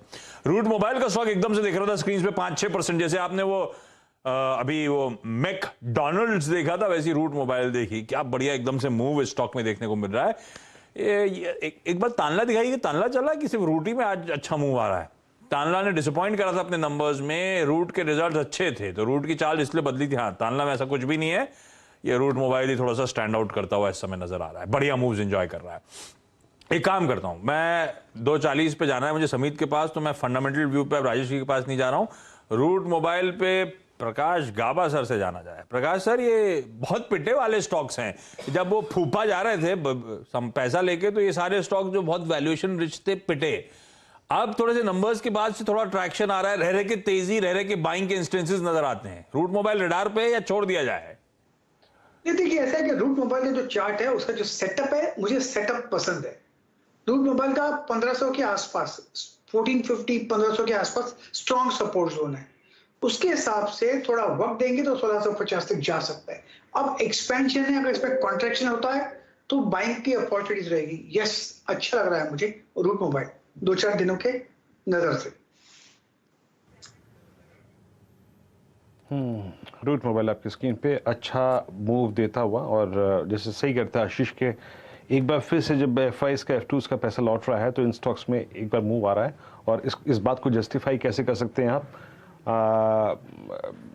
इस लिहाज से कर सकते हैं कि ये स्टॉक आप समझ लीजिएगा कि नवंबर 2021 के बाद पहली बार, मतलब गया तो मल्टीपल टाइम्स है ये 200 डीमा के ऊपर, बट पहली बार इतनी कमांडिंग पोजीशन में उस लेवल के ऊपर क्लोजिंग देने की तैयारी कर रहा है। और अगर मैं इसको 200 डीमा को एक बेस बना के एनालिसिस ना भी करूं तो इटसेल्फ जो 29 जुलाई से लेकर अब तक की प्राइस परफॉर्मेंस है वो छोटा सा एक बुलिश फ्लैग है, जिसका एक बहुत ही सटीक, बहुत ही अगर आप देखें बेहतरीन ब्रेकआउट विद वॉल्यूम्स है। कल और आज के वॉल्यूम्स जो हैं वो 10 डे एवरेज वॉल्यूम के ऑलमोस्ट ट्वाइस हैं। तो उस लिहाज से अगर आप देखें तो ये जो मूव है वो बेहद शानदार है। चलिए अब 4 का चौका में जो नेक्स्ट अगर आप देखें जो हमारा ट्रेड है 4 का चमत्कार में समित चौहान जी के अगर आप देखें सौजन्य से वो आएगा। समित बताइए आपने क्या पिक किया और आपका प्रिफर्ड चार्ट कौन सा है?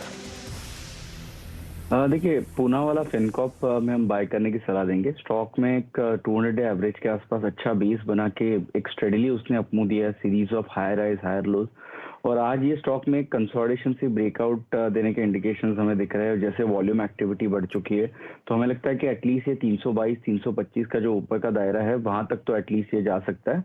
तो इसलिए हम पूना वाला फिनकॉप करंट लेवल पे बाय करने की सलाह देंगे with stop around 298। Okay, Poona वाला फिनकॉर्प आप लेंगे। एक बार इधर इसका चार्ट लेके आते हैं। आज आपने इसको पिक किया है 307 पे। यस, बहुत ही क्लीन चार्ट है।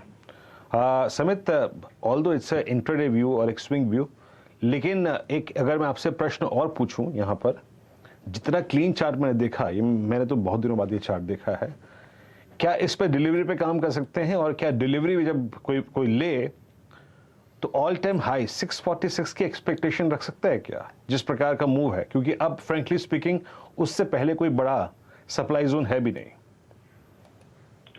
जी हाँ, इनफैक्ट इमीडिएट हम टारगेट 320-22 का देख रहे हैं, बट जैसे आपने भी बताया कि कोई मेजर रेजिस्टेंस अभी ऑल टाइम हाइस के पहले नहीं है। और जो इंटेंसिटी से आज का ब्रेकआउट आया, वॉल्यूम एक्टिविटी अगर हम देखें तो औसत 10-15 दिन के जो वॉल्यूम्स है उसके ऑलमोस्ट डबल ट्राइस वॉल्यूम ऑलरेडी हो चुके हैं। तो यहाँ से यस एटलीस्ट ये मूव एक्सटेंड होगी, इमीडिएटली नहीं होगी, बट अगर आप थोड़ा टाइम देते हैं तो ये 340 346 का जो जोन है वहां तक तो ये स्टॉक जाने का दमखम रखता है। भाई साहब, पूना वाला फिनकॉर्प को रखिए रडार पे। आज बहुत बढ़िया मूव्स यहां पे बनते हुए और ये मोमेंटम शायद इसको 322 तक ले जाए। ये है आज का इस समय का चार्ट का चमत्कार। समीत की तरफ से एक बढ़िया पिक। अगला पिक आएगा 250 पे, तो 40 हो गया। 250 पे मिड कैप फंडा राजेश अग्रवाल साहब का। और राजेश सर को स्क्रीन पे दिखाई दे रहा। राजेश सर, ये आज की लिस्टिंग एक बार दिखाएंगे डॉक्टर साहब। 220 का मेरे ख्याल से इशू प्राइस 260 पे सेटल हुआ था और उसके बाद स्क्रीन पे मूव्स बढ़िया और अब वो 300 के आसपास की ट्रैजेक्टरी, 35% का अपसाइड। राजेश सर, क्या व्यू बन रहा है भाई सिरमा एसजीएस पे? आशीष जी, हमने सास बहू वाले शो में जब इसका आईपीओ खुला था उस समय चर्चा करी थी और अप्लाई की रिकमेंडेशन दी थी। मैं अभी भी समझता हूँ कि कंपनी अच्छा कामकाज करेगी। हालांकि ये डायरेक्टली डिक्सन वगैरह से कंपेयर नहीं की जा सकती क्योंकि प्रोडक्ट अलग है, बट कंपोनेंट मैन्युफैक्चरिंग में है, RFID वगैरह बनाती है। और कंपनी के जो बयानात आए ना आज मैनेजमेंट के इंटरव्यूज़ में मैंने देखा, सुन रहा था, तो FY23 में वो करीब 40% की बढ़त उम्मीद कर रहे हैं कि रेवेन्यू में आ जाएगी। 18% के आसपास, 18 से 30% के मार्जिन एक्सपेक्ट कर रहे हैं और एक्सपेंशन के बाद तो करीब 4000 करोड़ का रेवेन्यू एक्सपेक्ट कर रहे हैं। तो मुझे लगता है कि अगर कोई बहुत छोटी अवधि के नज़रिए से या सिर्फ ट्रेडिंग के नज़रिए से न लिया हो तो इसमें बने रह सकता है। आपने सही कहा, ये कॉन्ट्रैक्ट मैन्युफैक्चरिंग लेकिन अलग स्पेस में। डिक्सन और अंबर थोड़े अलग कॉन्ट्रैक्ट मैन्युफैक्चरर्स, लेकिन है वही स्पेस और इसके वो लार्जर पीयर्स ऑलरेडी लिस्टेड। दोनों करेक्टेड बीच में ऑफ लेट, जैसे कि हमने रूट मोबाइल की चर्चा करी थी। वही स्टॉक्स हैं जो गोरों को पसंद आ रहे थे, वैल्यूएशंस काफी ज्यादा रिच थे तो करेक्ट हुए। कोई डिक्सन करेक्ट हुआ, इवन कोई अंबर, डिक्सन तो फिर भी लो लेवल से मूव कर गया, अंबर तो अपने ईयर लोज के आसपास ही आपको नजर आएगा। राजेश सर, इन कॉन्ट्रैक्ट मैन्युफैक्चरर्स अब तो 3 हो गए हमारे पास। पैकिंग ऑर्डर क्या है? पैकिंग ऑर्डर में वैल्यूएशन के लिहाज से सिर्फ कह रहा हूँ, दूसरी चीज़ों से नहीं। तो पहला तो जो आज की लिस्टिंग है वही रहेगा, दूसरे में डिक्सन, तीसरे में अंबर। बाई कॉल्स ही हैं इन लेवल्स पर। सॉरी, ये तीनों बाई कॉल्स ही हैं। पैकिंग ऑर्डर आपने बता दिया और तीनों बाई कॉल्स मानू ना? नहीं, बाई कॉल्स तो आज वाली जो लिस्टिंग है उसमें ही रहेगी, बाकी में होल्ड रहेगा। अगर कोई गिरावट आती है तो वहाँ खरीदारी की जा सकती है डिक्सन में, बट अगर किसी को नई खरीदारी भी करनी है तो आज वाली लिस्टिंग में कर सकते हैं। भाई आज की लिस्टिंग ही सबसे प्रिफर्ड प्ले है इस समय और वैल्यूएशंस की वजह से अट्रैक्टिवनेस थी। छोटा था लेकिन हाँ, आप लोगों को याद होगा कुछ दिन पहले जब ये आईपीओ जिस दिन खुला था उस दिन इस कंपनी के मैनेजमेंट से बातचीत हो रही थी, प्रमोटर से बातचीत हो रही थी और कमेंट्री बड़ी बुलिश थी केपेक्स को लेकर कि बिजनेस बहुत है, पैसा जुटाने का आगे समय नहीं होगा क्योंकि बिजनेस बहुत तूल पकड़ा है, बहुत इंक्वायरीज आ रही हैं, ये पैसा लेके हम लोग। और ये एक अच्छी बात ये थी, इसमें ओएफएस का तो बहुत मिनिस्क्यूल कंपोनेंट है। जो पैसा जुटाया है सारा दरअसल इस केपेक्स पे फंड्स कंपनी में इन्फ्यूज करने की तैयारी। तो स्ट्रीट को हमेशा पसंद आता है ग्रोथ के लिए कैपिटल जब जुटाते हैं, तो ध्यान रखिए सब चीजें पॉजिटिव हैं। और 300 के ऊपर बातचीत करते करते अब सिरमा एसजीएस इस समय कामकाज करता हुआ ये अपने 300 के ऊपर की ट्रैजेक्टरी, वह अच्छे, बहुत अच्छे मूव्स इसने इस समय एंजॉय कर रहा है। अच्छा, कुछ और स्टॉक्स जो अब मूव कर रहे हैं उसमें cement as a space, Grasim को लेकर सब चर्चा कर रहे थे।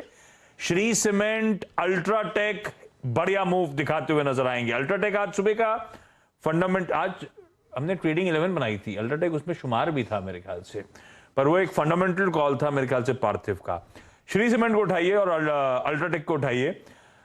कविता जी, कोई सीमेंट स्पेस का स्टॉक, कोई दिग्गज सीमेंट प्लेयर रडार पे? दिग्गज क्या, कोई भी cement as a counter Arihant को पसंद आ रहा है इस समय? वेल, सीमेंट्स में शो की शुरुआत से ही हम देख रहे हैं एक अच्छा मूव आते हुए देख रहे हैं, पर मोमेंटम में जो काउंटर है that is Shri cement. But basically मुझे लगता है अंबुजा सीमेंट क्योंकि रिट्रेसमेंट पर मिल रहा है, उसकी प्लेसमेंट मुझे ज्यादा अच्छी लगती है as compare to risk reward is concern. So 403 के लेवल्स पर फिलहाल है, तो I would like to recommend Ambuja cement due to this risk reward ratio only. 399 के स्टॉप लॉस के साथ मुझे लगता है अंबुजा में एक पोजीशन बनाई जा सकती है जो 412-417 के लेवल्स के लिए अंबुजा को ट्रैक करना चाहिए. अंबुजा तो आज जैसे खबरों में भी था, अंबुजा और एसीसी अदानी ग्रुप का जो ओपन ऑफर है उसका टेंडरिंग पीरियड आज से शुरू. अग्रवाल सर, क्या सजेस्ट किया आपने अपने रिटेल इन्वेस्टर्स को जो ऑलरेडी थे स्टॉक में? देखिए, ये चर्चा हमने पिछले बार भी कमाई के अड्डे पे करी थी कि जिन रिटेल निवेशकों ने सिर्फ और सिर्फ ओपन ऑफर के लिए खरीदा था उन्हें तो बेच लेना चाहिए, क्योंकि ओपन ऑफर प्राइस से आपके ऊंचे के प्राइस मिल रहे हैं. लेकिन जो लंबी अवधि के निवेशक है, मैं समझता हूं कि कोई भी गिरावट आती है खरीदारी का मौका बनेगा. हमारा अनुमान है कि 6 से 9 महीने में ये स्टॉक 450 को पार करता हुआ नजर आएगा. सीमेंट पर आप देखें काफी फोकस किया आशीष ने, और इस बीच प्लीज एक वो ट्रेड लिखाइए जो हमने लिया था जिंदल स्टील एंड पावर. क्या गजब का स्विंग देखे. अब ये स्टॉक जैसे मैं कह रहा था ना कि 420 ऑलमोस्ट 420 को स्ट्राइक करने की कोशिश करता हुआ. मीनवाइल मयूरेश जी की एक कॉल थी और हमने इस कार्यक्रम की शुरुआत की थी पर्यटन से.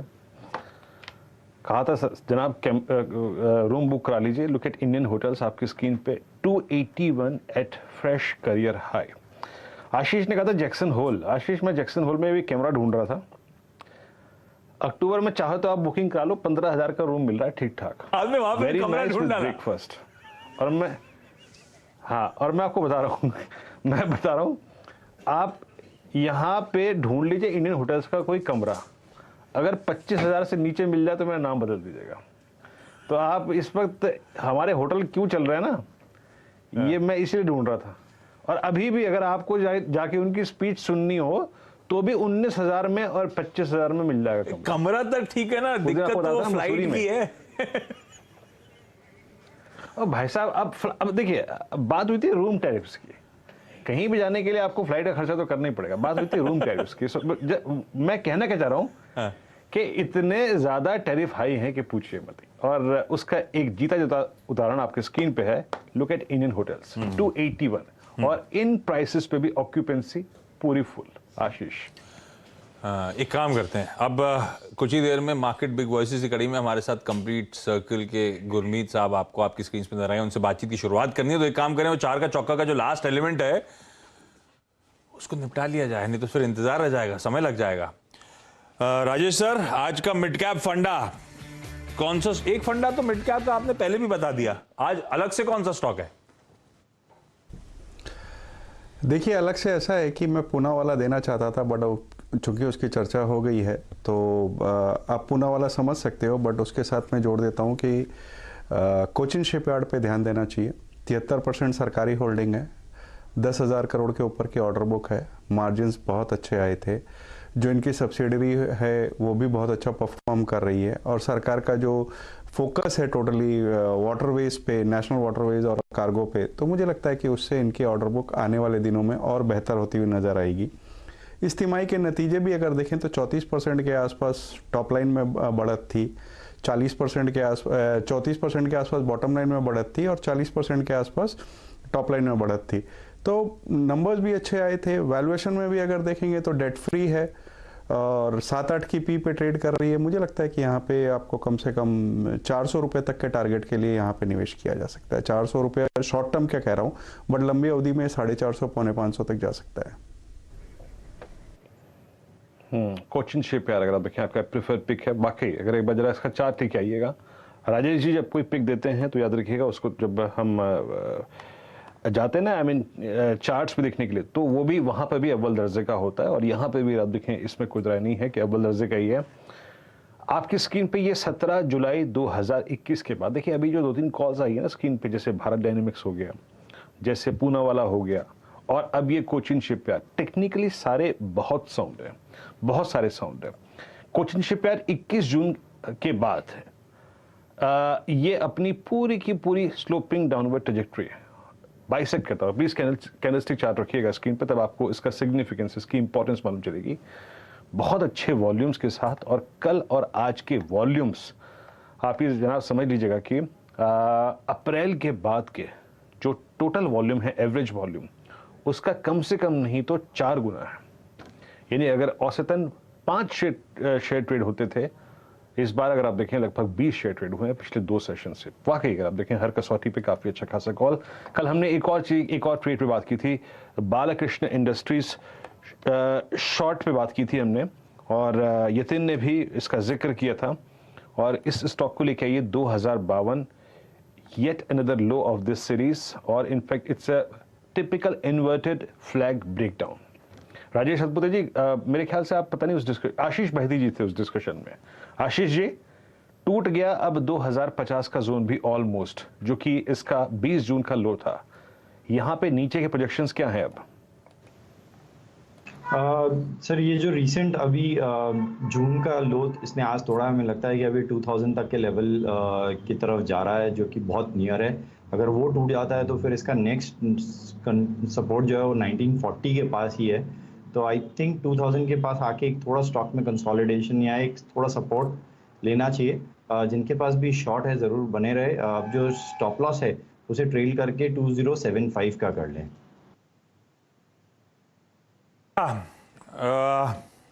यतिन आपको स्टूडियोज में नजर आएंगे। वीकेंड के बाद जब हम लोग लौटेंगे तो एक बड़ा इवेंट वो स्क्रीन पे वो चल भी रहा है आपके, RIL रिलायंस इंडस्ट्रीज की 45th AGM दोपहर 2 बजे मंडे को स्केड्यूल्ड है। और हर साल AGM में आपने देखा होगा रिलायंस कोई ना कोई बड़े अनाउंसमेंट्स करता हुआ, इंटरेस्टिंग अनाउंसमेंट्स करता हुआ नजर आता है। तो इस बार की AGM में वो तमाम तीनों इंटरेस्टिंग वर्टिकल्स जो हैं उसको लेकर क्या डेवलपमेंट्स एक्सपेक्टेड हैं, स्ट्रीट क्या एक्सपेक्ट कर रही है, क्या क्या ब्रोकरेजेस फैक्टर इन कर रही हैं, ढूंढ के लाया। बहुत सारी रिपोर्ट छान ली आपने। हाँ, 3 रिपोर्ट्स। क्या सुनना चाहते हैं सब लोग, या क्या एक्सपेक्ट कर रहे हैं उस दिन AGM की स्पीच में? तो 42 जो ओवरऑल बेसिस पे हमने AGM देखा था कोविड के पहले वाला, और अब 45th AGM होने जा रहा है। तो ये पिछले 3 साल में कंपनी की ट्रेजेक्टरी पूरी तरीके से चेंज हो गई है। रिटेल कारोबार 3-4 गुना हो गया है, आपका टेलीकॉम कारोबार बहुत तेजी से बढ़ा है। तो जो सबसे पहला एक्सपेक्टेशन है AGM का, कि पिछले 3 साल में जो 2 ग्रोथ इंजिन्स रहे हैं कंपनी के, प्राइमरीली O2C बिजनेस छोड़ के टेलीकॉम और रिटेल, यहाँ क्या वैल्यू अनलॉकिंग आ सकती है। तो ये सबसे इंपॉर्टेंट क्या कहेंगे एक्सपेक्टेशन, या बाजार ने जो बिल्ड कर दिया है कि किस हिसाब से यहाँ कुछ अनाउंसमेंट आ सकती है। लेकिन वर्टिकल्स की बात करते हैं आशीष। टेलीकॉम देखिए, 5G का जो ऑक्शन हुआ उसमें रिलायंस इंडस्ट्रीज ने लगभग 88,000 करोड़ का, यानी ब्रॉडली 90,000 करोड़ रुपए की बोली लगाई। वहां एक्सपेक्टेशन बाजार का ये है कि वहां आपको बड़े बड़े अनाउंसमेंट आते हुए दिखाई देंगे, क्योंकि roll out yesterday telecom minister ने कहा कि अक्टूबर 12 को 5G रोल आउट करेंगे। कंपनी का क्या इस पे स्टेटस है, क्योंकि इन्होंने लगभग 100 से ज्यादा टाउन्स में इसकी, टियर 1 टाउन्स में इसकी टेस्टिंग कर ली है, और लगभग 1000 पैन इंडिया लोकेशंस पे इन्होंने 5G को रेडी कर लिया है। वो जामनगर हो, चाहे मुंबई हो, पुणे हो, दिल्ली हो, यहाँ इन्होंने ऑलरेडी ट्रायल सक्सेसफुली रन कर लिए हैं DOT के साथ। और लास्ट AGM में मुकेश अंबानी जी ने ये कहा था कि we are confident of being launching the full fledge 5G services ahead of the street, और Jio is not only working to make India 2G मुक्त बट ऑल्सो 5G युक्त। तो ये इन्होंने अनाउंसमेंट पिछले AGM में किया था। तो सबसे पहला जो 5G का कनेक्शन शुरू होगा वो रिलायंस का शुरू होगा, ऐसा चेयरमैन साहब का कहना है। ऑब्वियसली थोड़े महीनों पहले सक्सेशन प्लानिंग अनाउंस हुई थी, जहां आकाश अंबानी को रिलायंस जियो इन्फोकॉम का चेयरमैन बनाया गया था। तो ये एक इंपॉर्टेंट माइलस्टोन था कंपनी के लिए। रिटेल साइड पे अगर हम जाएं तो किराना शॉप्स को कैसे ये लोग इंटीग्रेट करने वाले हैं, क्योंकि इन्होंने कहा था कि व्हाट्सएप के जरिए, फेसबुक के जरिए किराना स्टोर्स को एम्पावर करेंगे। आज अगर आप जस्ट डायल की बात करें तो वो स्टॉक भी काफी फोकस में, क्योंकि इनका एक ऐप है, जियो मार्ट का एक ऐप है। तो जो रिटेल कारोबार है उसको ई-कॉमर्स की तरफ किस तरीके से तेजी से दौड़ाएं, वो योजना पे फोकस रहेगा स्ट्रीट का। और पिछले AGM में रिलायंस रिटेल के बारे में चेयरमैन साहब ने कहा था कि 3 गुना ग्रोथ हम एनविसाज करते हैं नेक्स्ट 3 to 5 ईयर्स में, तो वो एक इंपॉर्टेंट कमेंट था उनका। चलिए न्यू एनर्जी बिजनेस पे आते हैं। तो जियो की बात तो हो गई, रिटेल की बात हो गई, लेकिन जो बड़ा ग्रोथ ड्राइवर अभी ब्रोकरेज जो मानते हैं वो रहेगा ग्रीन एनर्जी बिजनेस, क्योंकि ग्रीन हाइड्रोजन, सोलार, विंड सभी सेगमेंट्स में कंपनी ने कुछ न कुछ एक्विजिशंस अनाउंस किए हैं, कोई ना कोई डिटेलिंग दी है। अगर हम बात करें तो कुल मिला के यहाँ 75,000 करोड़ रुपए एजीएम में, लास्ट एजीएम में अनाउंस हुए थे कि ग्रीन एनर्जी इनिशिएटिव्स में उतना इन्वेस्टमेंट होगा, ब्रॉडली $10 बिलियन का इनिशियली, और रैंप अप उधर कहाँ कैसे करेंगे वो काफी इंपॉर्टेंट रहेगा। O2C कारोबार के लिए जो करंट मैक्रो इकोनॉमिक सिचुएशन है या ग्लोबल सप्लाई सिचुएशन है वो किस तरीके से हो रही है, क्योंकि जियोपॉलिटिकल टेंशंस हैं, और कैसे इस जियोपॉलिटिकल टेंशंस में इनका O2C कारोबार कर रहा है, उसके ऊपर भी काफी सारी चीजें देखना इंपॉर्टेंट होगी। पर जैसे कि मैंने पहले कहा, वैल्यू अनलॉकिंग जियो प्लेटफॉर्म की और रिटेल बिजनेस की किस तरीके से होती है, उसको लेके स्ट्रीट काफी एक्साइटेड रहेगा, काफी अलर्ट रहेगा। टेलीकॉम और रिटेल की वैल्यू अनलॉकिंग, लास्ट ईयर आपको याद होगा इसी एजीएम में, 44th एजीएम में 75,000 करोड़ रुपए अगले 3 साल में ग्रीन एनर्जी पे कंपनी स्पेंड करेगी। ये बड़ा अनाउंसमेंट, हर बार कोई ना कोई बड़ा अनाउंसमेंट आता है। गुरमीत जी, आप लोग क्या एक्सपेक्ट कर रहे हो, क्या सुनना चाहोगे? सबसे इंपॉर्टेंट ये वैल्यू अनलॉकिंग ही। दो तीन चीजें, जैसा यतन ने भी बोला, आई थिंक जो 5G रोल आउट है उसके प्लान्स देखने में रिलायंस जैसा कि सबसे बड़ा बिडर रहा है। दूसरा, आपने देखा होगा पिछले कुछ वर्षों में अब उनका जो रेवेन्यू है, वो डिजिटल रेवेन्यू बोलते हैं उसे, जो उनका न्यू एज बिजनेस है, लगभग 27% हो गया ओवरऑल रेवेन्यू का, और जो एबिट है उसमें लगभग उसका शेयर 42-43% हो गया। तो टेक्निकली अगर आप देखेंगे 50% एबिट अब न्यू एज बिजनेस से आ रहा है। तो मुझे लगता है बड़ा अनाउंसमेंट, अगर जियो की लिस्टिंग के बारे में क्लैरिटी आएगी तो शायद वो बहुत बड़ा अनाउंसमेंट हो सकता है, इस बार ना हो। तो वो कहते हैं ना, it's not if, it is about when.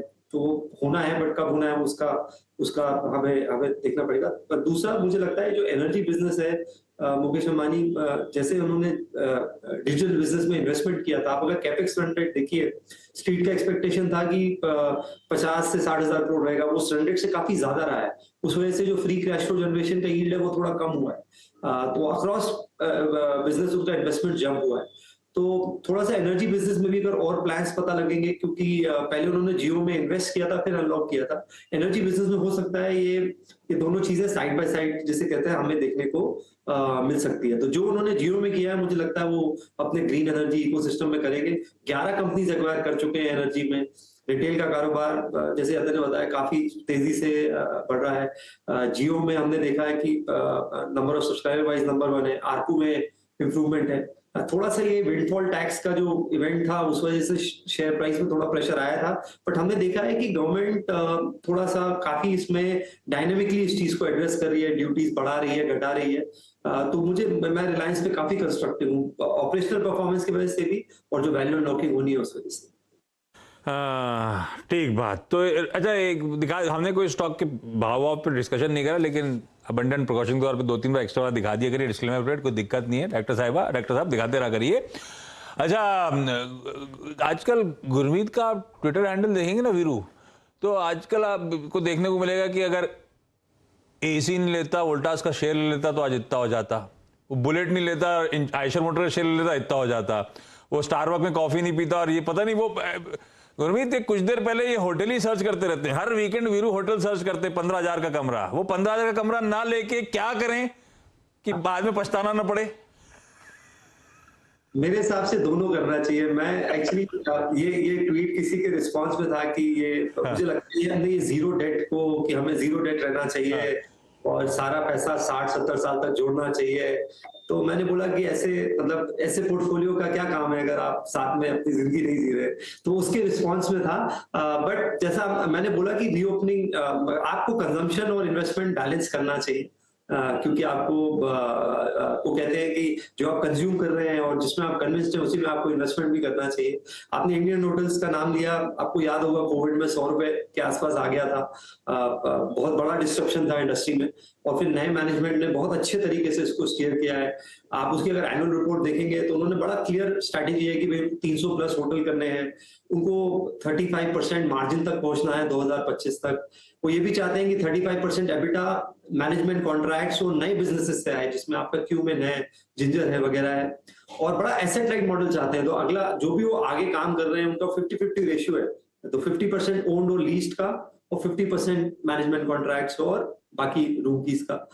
तो काफी अच्छा मॉडल देखने को मिला, और जैसे इकोनॉमी रीओपन हुआ हमने देखा वो एक वो रिवेंज टूरिज्म वगैरह देखने को मिला है।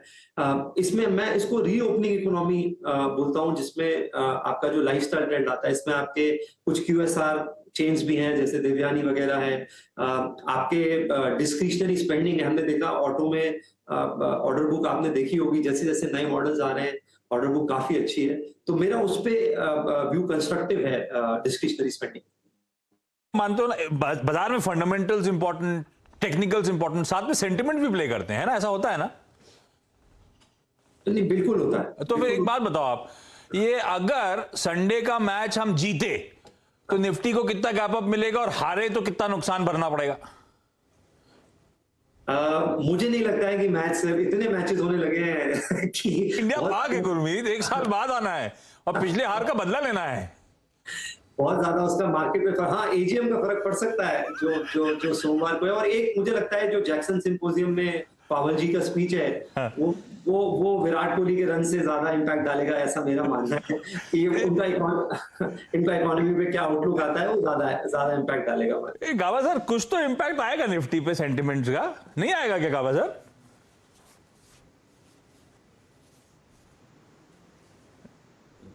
गावा सर म्यूट हैं।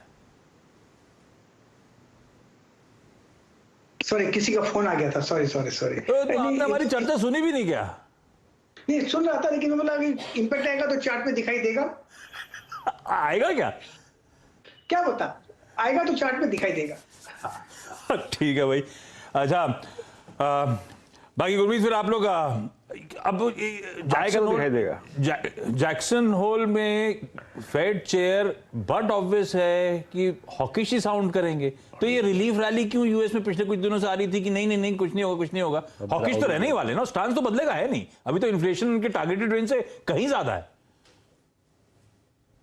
एक तरीके का ना ये थोड़ा सा टग ऑफ वॉर है। मार्केट को ऐसा लगता है कि फेड स्टांस चेंज करना पड़ेगा इकोनॉमिक डेटा देख के, और फेड क्योंकि क्रेडिबिलिटी का भी इशू है, क्योंकि फेड और बाकी सेंट्रल बैंक्स, ईसीबी का तो मैं ना ही चर्चा करूं तो अच्छा है, वो कर्व में ही नहीं है, बिहाइंड द कर्व तो मुझे लगता है गलत वो होगा। एक चीज जो हमें ध्यान रखनी है वो ये रखनी है कि ये इंटरेस्ट रेट्स बढ़ने के अलावा क्वांटिटेटिव टाइटनिंग भी हो रही है साथ में, तो अपनी बैलेंस शीट भी श्रिंक कर रहा है।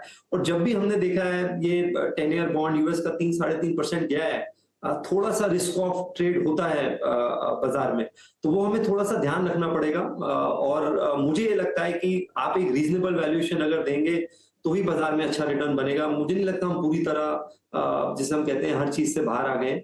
और उसके अलावा जो एक चीज देखने वाली है कि ये जो इमर्जिंग मार्केट का फ्लो है फंड्स का, ये बहुत क्लोजली ट्रैक करना चाहिए। पहली बार मैंने देखा है अभी 9 महीने के बाद, अगर आप एफआई फ्लोज देखें, अभी ब्लूमबर्ग का डेटा आया है थोड़ी देर पहले, $7.5 बिलियन का फ्लो आया है आपका 9 महीने की सेलिंग के बाद। जो इमर्जिंग मार्केट एक्स चाइना हम बोलते हैं, चाइना हटा के, उस 7.5 बिलियन में इंडिया करीबन $5.5-6 बिलियन है। उसके बाद साउथ कोरिया है। तो 75% इमर्जिंग मार्केट एशिया का फ्लो इंडिया में आया है। तो मुझे लगता है कि इंडिया रिलेटिवली आउट परफॉर्म कर सकता है, प्रोवाइडेड ये बहुत ज्यादा ऑयल प्राइसेस और ये जो डॉलर इंडेक्स है और जो यील्ड है 10 ईयर बॉन्ड बहुत ज्यादा ऊपर ना जाए। तो वो हमें एक थोड़ा फ्लोज को भी ट्रैक करना मेरे हिसाब से थोड़ा जरूरी है। तो एडिशनल फ्लोज या उस क्वांटम का ईएम्स का सबसे ज्यादा इंडिया ने अट्रैक्ट करा, ये इसीलिए कि इंडिया की अट्रैक्टिवनेस बढ़ रही है, एलोकेशन बढ़ रहा है, या इसीलिए कि हमारे यहाँ सेलिंग का प्रेशर भी सबसे ज्यादा ही आया था और उस एनोमली को करेक्ट भी कर रहे हैं शायद फूफा या गोरे? थोड़ा पहला वाला ज्यादा है, थोड़ा एनॉमली मुझे लगता है, थोड़ा ओवरसोल्ड हो गया था इंडिया। हमारी इकोनॉमी ने ज्यादा रेजिलियंस दिखाया है। आप हमारा इन्फ्लेशन बास्केट देखिए, वीजा वीज द वेस्ट काफी अच्छा इंडिया ने किया है। आप हमारा टैक्स कलेक्शन देखिए, जितने मैक्रो फ्रीक्वेंसी डेटा आप देख सकते हैं, high frequency data, India economy थोड़ा सा स्टैंड आउट करी है। और इंडिया ने आउटफ्लो को अब्सॉर्ब भी बहुत किया है। मुझे लगता है मैंने अपने एटलीस्ट 18 साल के करियर में $50 बिलियन का सेलिंग नहीं देखा एक साल में। आई थिंक ये पहली बार था, मतलब इस क्वांटम का सेलिंग, और मुझे लगता है इंडिया ने काफी अच्छा किया।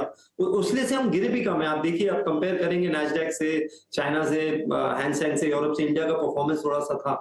तो मुझे लगता है ये फ्लोज कुछ समय में वापस आएंगे। दूसरा, एक जो ग्लोबल बॉन्ड इंडेक्स में अगर हमारी एंट्री होती है तो उससे हमें डेट में भी पैसिव फ्लोज देखने को मिल सकते हैं $30-40 बिलियन के। तो इसलिए मैं कह रहा हूं कि फ्लोज का थोड़ा सा हमें एटलीस्ट नियर टर्म में नजर रखना चाहिए और 10 ईयर गवर्नमेंट बॉन्ड पे, यूएस के बॉन्ड पे फोकस करना चाहिए। बहुत ज्यादा यील्ड ऊपर जाएगी तो थोड़ी सी तकलीफ हो सकती है। ओके, इसलिए जरा बाजार दिखाइए, निफ्टी बैंक को स्क्रीन पे रखिए। प्रेशर थोड़ा सा और माउंट होता हुआ भारतीय बाजारों पे, तो ये देखिए एकदम से वो शार्प सेल ऑफ आना शुरू हुआ। सतपुती साहब, ये दिक्कत बढ़ रही है थोड़ी सी वीकेंड पे जाते जाते। हाँ आशीष जी, नेचुरल है ना कि आज इतने इवेंट्स है तो ऑब्वियसली थोड़ा सा लिक्विडेशन हो रहा है, लेकिन मुझे इतनी बड़ी दिक्कत नहीं लगती। जैसे मैंने मॉर्निंग में भी कहा सुबह 7 बजे की, जब तक निफ्टी 17,500 को मेंटेन कर रहा है, रिस्पेक्ट दे रहा है, तब तक दिक्कत नहीं होनी चाहिए। और टू बी 17,500 अगर टूटता है तो फिर मुझे लगता है थोड़ा रिवर्सल के चांसेस है, और वो भी सीरीज के शुरू में अगर होता है तो थोड़ा सा पेन जो है वो इमीडिएट दिखेगा। और ये सीरीज भी बड़ी है, तो let's hope for the best. 17,500, ये fingers cross for that level. Series की शुरुआत आपने कहा, और ये हम आज सुबह ही दिखा रहे थे, ये सितंबर की सीरीज बड़ी चैलेंजिंग रहती है भाई साहब। बड़े मूव्स के लिए जानी जाती है। पिछले 4 साल के सितंबर सीरीज में 6% के मूव्स, और ऐसे कि एक बार तेजी तो अगले सितंबर गिरावट, उसके बाद फिर सितंबर तेजी तो फिर गिरावट, इस तरह के ट्रेंड रहे। मैसिव मूव्स आते हैं सितंबर सीरीज में हिस्टोरिकली। अग्रवाल सर, आप लोगों की टीम ने तैयारी तो करी होगी सितंबर सीरीज की। ये इस बार का मूव किस तरफ आने वाला है भाई? 6% तेजी की तरफ या मामला गड़बड़ाने वाला है? देखिए, मुझे लगता है कि मैक्सिमम 3-4% की तेजी के साथ ही रहेगा पूरी सीरीज की बात की जाए। बीच में थोड़ा सा ड्रॉप होता हुआ नजर आ रहा है। जब निफ्टी 18,000 के आसपास पहुंचे तो वहाँ हो सकता है कि प्रॉफिट बुकिंग आए, बट फाइनली क्लोज हमारी हिसाब से तो पॉजिटिव में ही रहने वाला है। और बहुत बड़ा इवेंट ये जैक्सन होल सिंपोजियम तो एक कर्टन रेजर होगा। फेड क्या कर रहा है वो माइंड रीडिंग होनी है, लेकिन इस बीच वो फिर से इन्फ्लेशन के आंकड़े वो कूल ऑफ होने के बाद ये इंपॉर्टेंट, इस सितंबर के मिड में जो आंकड़े आने वो बहुत इंपॉर्टेंट होगी कि ट्रेंड एस्टैब्लिश हो रहा है, इन्फ्लेशन कूल ऑफ होने का नहीं। उसके बाद फेड क्या एक्ट करता है, फिर से 75 भी, सब कुछ सितंबर में होना है। बड़े बड़े इवेंट्स लाइंड अप है और इसीलिए सितंबर की अहमियत बढ़ जाती है। लेकिन मैं आगे बढ़ूं उससे पहले जरा ये करेक्टिव मोड में थोड़े से पस्त पड़ रहे जाते जाते वीकेंड पे बाजार। ये दूसरा दिन हो गया ऊपर टिक नहीं पाए। कल भी ऊपर से 200 पॉइंट गिरे थे। आज भी डॉक्टर साहब दिखा देंगे निफ्टी हाई से इसी तरह का वो मोमेंटम लूज आउट करता हुआ। ऐसे में ब्रोकरेजेस या डीलिंग रूम्स का मूड कैसा है? क्या कह रहे हैं? फोन उठा रहे हैं, नहीं उठा रहे बोले, या हॉलिडे मूड में वाले छोड़ो, जो होगा बाजार का मंडे को देखेंगे। ऐसा कोई हॉलिडे मूड नहीं आशीष। इनफैक्ट आप जो कह रहे थे ना, 20-21 सितंबर को एफओएमसी मीटिंग स्लेटेड है और वहां 50 बेसिस पॉइंट्स का ऑलरेडी एक्सपेक्टेशन है कि बढ़ाएगा नहीं बढ़ाएगा।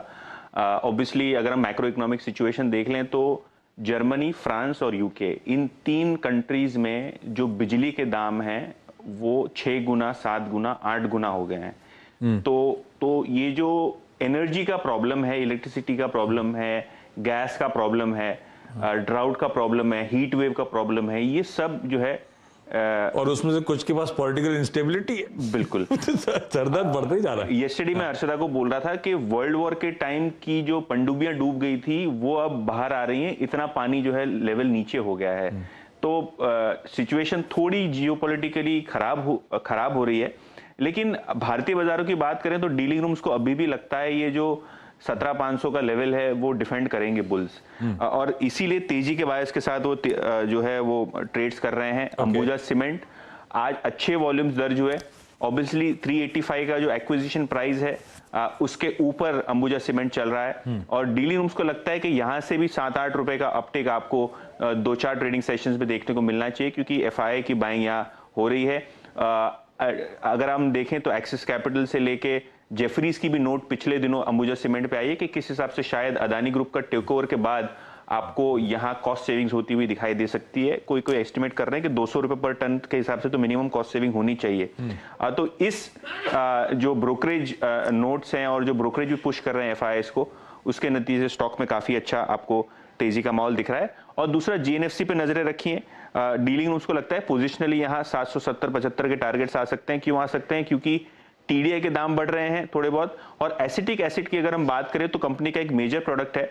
चाइना, यूरोप और यूएस के टेक्सास में एसिटिक एसिड के काफी सारे प्लांट बंद हो गए हैं क्योंकि एनर्जी प्राइसेस काफी हाई हैं या कोई टेक्निकल मेंटेनेंस शटडाउन है। काफी सारी इश्यूज आपको एसिटिक एसिड में दिखाई दे रही है, जिसके कारण शायद जीएनएससी को फायदा होता हुआ दिखाई दे। ये एसिटिक एसिड बनाते हैं। और जो इनके बड़े कॉम्पिटिटर हैं बासव इंटरनेशनल मार्केट्स में, जहां आपको टीडीआई वो बनाते हैं, काफी सारे केमिकल्स बनाते हैं, काफी सारा ओवरलैप है। तो जहां यूरोप में एनर्जी क्राइसिस की वजह से, चाइना में एनर्जी क्राइसिस की वजह से आपको प्लांट्स बंद होते हुए दिखाई दे रहे हैं, तो एक जो प्रॉब्लम आ रहा है सप्लाई चेन में, उसके कारण आपको जीएनएफसी को फायदा होता दिखाई देगा। इनफैक्ट जो चाइना के एक प्रोविंस है आशीष, वहां वाटर लेवल्स मल्टी ईयर लो पे चले गए क्योंकि वहां भी ड्राउट सिचुएशन है। और वो जो जिला है सिचुआन, वहां हाइड्रो इलेक्ट्रिसिटी पे पूरी इंडस्ट्री को पावर मिलता है। तो क्योंकि पानी का लेवल इतना नीचे चला गया है तो हाइड्रो इलेक्ट्रिसिटी नहीं बन पा रही है। तो यूरोप के अपने प्रॉब्लम्स हैं, यूएस के अपने प्रॉब्लम्स हैं और चाइना के अपने प्रॉब्लम्स हैं, जिसका फायदा शायद इंडिया को होता हुआ दिखाई दे रहा है। ये पता नहीं, हर जगह सूखा पड़ा है और सारा पानी जो है ना, ये कविता जी के इंदौर और भोपाल में बरस रहा है। कविता जी, सारा पानी आप ही लोग ने चूस लिया गया? आप ही लोगों ने नहीं, आपके भोपाल में ज्यादा। मैं तो मुंबई वाला हूँ।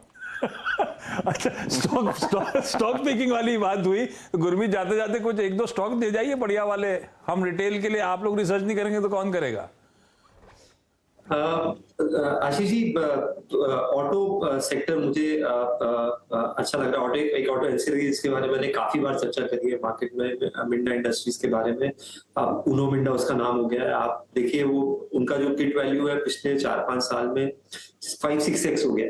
तो आप देखिए कुछ जगह वो क्लियर मार्केट लीडर है, जैसे हॉर्न्स, स्विचेस, आपका एलॉय व्हील्स, और उन्होंने एक प्रीमियमाइजेशन का ट्रेंड पकड़ा था। कार हम पहले एंट्री लेवल का लेते थे, लेकिन अगर आप देखेंगे हम मैक्सिमम जो कार सोल होती है वो टॉप एंड या उससे एक लोअर एंड का होता है। तो उनका एक ईवी एग्नोस्टिक पोर्टफोलियो है, जिसमें और कुछ जगह वो मार्केट में सेकंड लार्जेस्ट प्लेयर है। जैसे आप सीट्स देखेंगे, एयर बैग्स देखेंगे, फिल्टर्स देखेंगे, लाइटिंग देखेंगे, और वो ईवी पोर्टफोलियो भी रेडी कर रहे हैं, जिसमें आपके स्मार्ट प्लग्स हैं, डीसी कन्वर्टर है, on board of board charger है।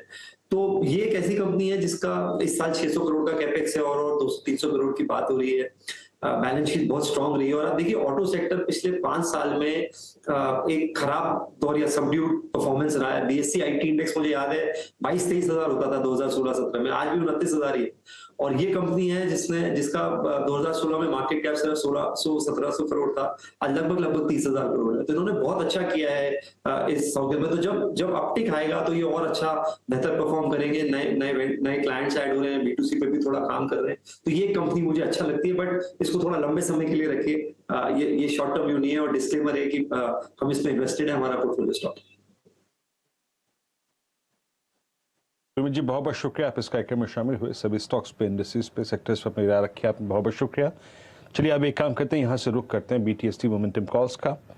विद ऑल इन्वॉल्व रिस्क, याद रखिएगा एक बड़ा ग्लोबल इवेंट है, एक बड़ी स्पीच है। एक बजा डाउ जोन्स फ्यूचर्स को देखते हैं, और डाउ जोन्स फ्यूचर्स ट्रेड कर रहे हैं। देखिए हालांकि इस इवेंट से पहले डाउ जोन्स फ्यूचर्स का मात्र 84 पॉइंट्स का रिडक्शन, इस कमजोरी का बहुत कोई सिग्निफिकेंस, बहुत कोई इंपॉर्टेंस नहीं है। बात यह है कि यूएस ने लास्ट सेशन में एक बहुत अच्छी एक क्लोज दिया था 200 एक्सपोनेंशियल एवरेज के ऊपर। इवेंट से पहले वो बाजार की एक स्ट्रेंथ का इंडिकेटर है। मैं इससे पहले कि शुरुआत करूं BTST की ट्रेड्स के, मैं आपको 2 ट्रेड्स दिखाना चाहता हूं कन्विक्शन के साथ। लगभग 2:26 के आसपास ये ट्रेड पे मैंने बात की थी। दोनों ट्रेड्स दिखाइए। JSPL आपकी स्क्रीन पे वो 414 पे स्क्रीन पे गया था, 415, 16, 17, 18, 19, 20 और 21 हो गया। और दूसरा था अदानी पोर्ट्स, 832 पे गया था, 33, 34, 35, 36, 37, 38, 39, 40, 41, 42, 43, 44, 45, 45 तक का स्विंग देके आया। इन दो स्टॉक्स की ऑप्शन एक्टिविटी ऐसी वाइल्ड थी कि पूछिए मत, और बेहद शानदार क्लोजिंग आती हुई। एक मैंने राजेश जी से डिस्कस किया था और दूसरा मैंने आशीष बहती जी से डिस्कस किया था। दोनों ही ट्रेड्स बेहद शानदार निकले। एट हाईएस्ट क्लस्टर दोनों स्टॉक्स बंद हो रहे हैं। अब शुरू करते हैं BTC ट्रेड का क्रम। आशीष बहती जी, एक ट्रेड जो कि आप कैरी करना चाहेंगे मंडे मॉर्निंग के लिए। वीरेंद्र जी, कॉनकॉर काफी अच्छा लग रहा है हमें। जिस हिसाब का सेटअप बना हुआ है, एक राउंडिंग बॉटम बनाकर स्टॉक मूव कर रहा है, तो हमें लगता है कि 730 के टारगेट के लिए कॉनकॉर में करंट लेवल पे खरीदारी की जा सकती है। 700 का स्टॉप लॉस जरूर मेंटेन करने की सलाह रहेगी इस पे। कंटेनर कॉर्प, इनफैक्ट इसका कार्यक्रम की शुरुआत से पहले ही याद रखिएगा कंटेनर कॉर्प बहुत वाइल्ड स्विंग देने लग गया था, और जिन स्टॉक्स में अच्छा मूव आ रहा था, OI एडिशन हो रहा था, उसमें शामिल था कंटेनर कॉर्प भी। 712 याद रखिएगा। चार्टी के लिए देखिए, कभी कभी जब चार्ट होता है ना इंप्रेस करता है, तो उसे बात करना बहुत लाजमी हो जाता है, मतलब ज़रूरी हो जाता है। कंटेनर कॉर्प एक इतनी शानदार फ्लैग पैटर्न है इसमें, बहुत शॉर्ट टर्म टाइम फ्रेम पे भी, और अगर आप इस टाइम फ्रेम को बड़ा करके अगर आप देखें, 1 साल का कर दें, 1.25 साल का, यानी 21 अप्रैल 2020 से जाके इसके चार्ट को रीड कीजिएगा, 2 साल का चार्ट को। क्या खूबसूरत चार्ट है, but it's matter of time. कैसे अगर आप देखें, ये 720 क्लस्टर को निकालता है। अच्छा ट्रेड है आशीष बहती जी, बेहद शानदार स्पॉटिंग है, और विद ऑल इन्वॉल्व रिस्क जो भी हम ट्रेड ले रहे हैं उनमें फिर भी जो ट्रेड जा रहे हैं वो अच्छे जा रहे हैं। बेस्ट प्लेसमेंट है। हो गया जी के पास। राजेश जी, आपका ट्रेड। वीरेंद्र जी, मैं देखिए, अगर आप ओवरऑल देखें तो मेरे हिसाब से स्ट्रेंथ जो बनी है वो टाइटन में भी अच्छी खासी बनी है। ऑलरेडी इस पर डिस्कशन हो चुका है, इसलिए मैं सीधे कॉल पे आता हूँ। अकॉर्डिंग टू कॉल 2550 ये इसका सपोर्ट दिख रहा है स्विंग ट्रेडिंग के हिसाब से, तो सपोर्ट पे ही खड़ा है, तो बाय करे। 20 रुपए का स्टॉप लॉस होगा, यानी 2530 का स्टॉप लॉस, और 2600-2620 का टारगेट सेट करे। एक सिर्फ मैं कमेंट और ऐड करूंगा, यहाँ पे जो टाइटन का चार्ट है इसमें और एबीबी के चार्ट में बहुत ज्यादा हद तक सिमिलरिटी है। अभी देखना यह है कि टाइटन भी एबीबी की तरह बिहेव करता है कि नहीं। सो टाइटन में स्ट्रेंथ है, गो लॉन्ग इन टाइटन। टाइटन दूसरा अगर आप देखें स्टॉक हो गया टाइटन, और इस पर अगर आप देखें अपने आवाज के साथ काफी अच्छा ट्रेड भी किया होगा, सुबह भी ट्रेड किया होगा और अच्छा मूव देता हुआ। प्रकाश सर, आपका कॉल क्या होगा? वेल, कॉल मेरा है एस्कॉट्स। अच्छा अप मूव मिला है आज, ऑलरेडी 5% अप मूव है। यहाँ पर 1825 का स्टॉप लगाना चाहिए। ट्रेड कर रहा है 1843 में। टारगेट 1900 के नजर आते हैं आते दिनों में। फर्स्ट टारगेट 1875, फिर 1900। एस्कॉट्स।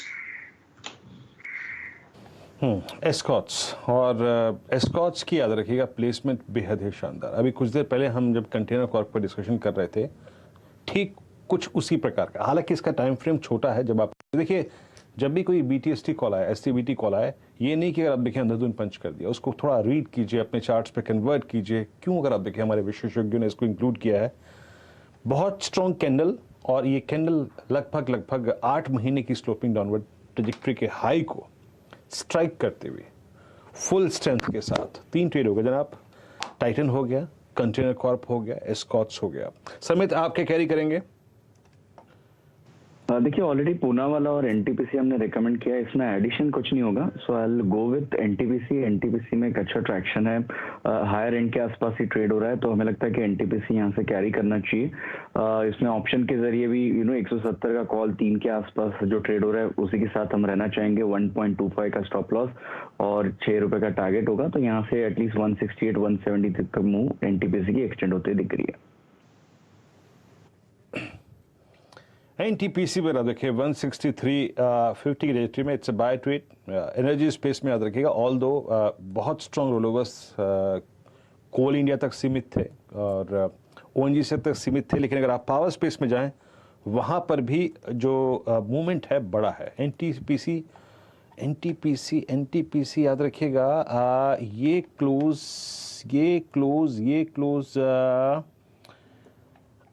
एक सेकेंड में यहाँ पे कंफर्म हो जाता हूँ थोड़ा सा।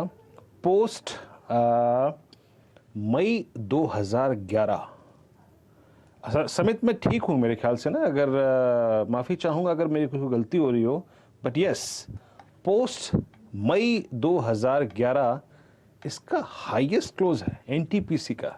Yes almost it's a decade highest closing for NTPC 163.55. वाकई अगर आप देखें तो इस वक्त एनटीपीसी सुपर स्ट्रॉन्ग मोड में है. कविता जी आपका कॉल क्या है?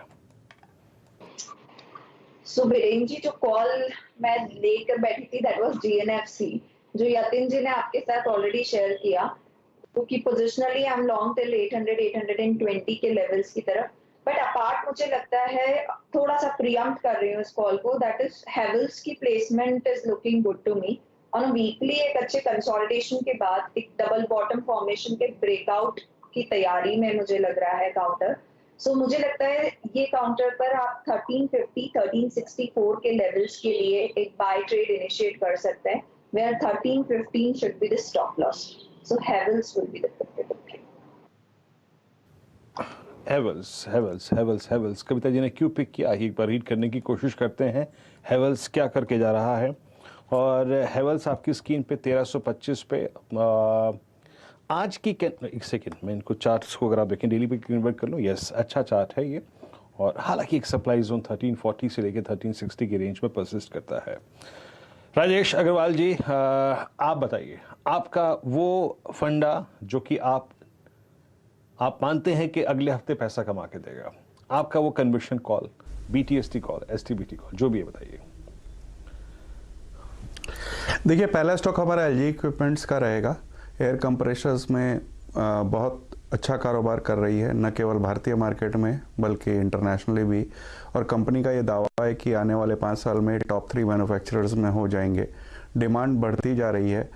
अगर आप नंबर्स भी देखेंगे तो डबल डिजिट रिटर्न रेशियोज है, नेट डेट फ्री है, बैलेंस शीट बहुत ही स्ट्रांग है. और जिस तरह की ग्रोथ हम इस एयर कंप्रेशर मार्केट में देख रहे हैं, बावजूद विश्व भर में जो रिसेशन की बातें हो रही है, मुझे लगता है कंपनी यहाँ से अच्छा रिटर्न दे सकती है. एक तो एलजी इक्विपमेंट रहेगा और दूसरा यूफ्लेक्स का रहेगा, जिसकी पहली तिमाही के नतीजे बहुत शानदार आए थे. 46.5% के आसपास रेवेन्यू में जम था, 42% बॉटम लाइन में जम था, इवन वॉल्यूम ग्रोथ भी 16% के आसपास आई थी. और सबसे बड़ी बात है जो प्लास्टिक बैन वगैरह के बाद इन्होंने जो पेपर स्ट्रॉज बनाने की कावियात चालू करी है, उसमें इनके स्कोप बहुत बढ़िया बनते हुए नज़र आ रहे हैं. क्योंकि कई फार्मा कंपनीज और कई आपके एफएमसीजी कंपनीज़ के इनके अच्छी ऑर्डर बुक है. मुझे लगता है जो नई कैपेसिटी रैंप अप हो रही है उसके बाद इनके नंबर्स बहुत बेहतर हो जाएंगे. और वैल्यूएशन भी इस वक्त बहुत सस्ते हैं, इतनी बढ़त के बावजूद. रेदर अगर आप देखो तो 5-6 की पी पे ट्रेड कर रहे हैं. तो मुझे ये 2 स्टॉक लगते हैं कि न केवल अगले हफ्ते के लिए बल्कि थोड़ी सी मध्यम अवधि में भी इसमें ध्यान दिया जा सकता है. यूफ्लेक्स में हम छोटी अवधि में 850-880 के टारगेट मान के चल सकते हैं, बट लंबी अवधि में ये 4 फिगर तक जाता हुआ दिख रहा है. एलजी इक्विपमेंट्स राजेश जी आपका चुनाव बेहद शानदार है और 594 बस इसमें एक जी आपने ये एलजी इक्विपमेंट्स में स्टॉप लॉस क्या दिया बताएंगे जरा प्लीज. सर स्टॉप लॉस तो आप देख लो, मैं तो फंडामेंटल वाला हूं.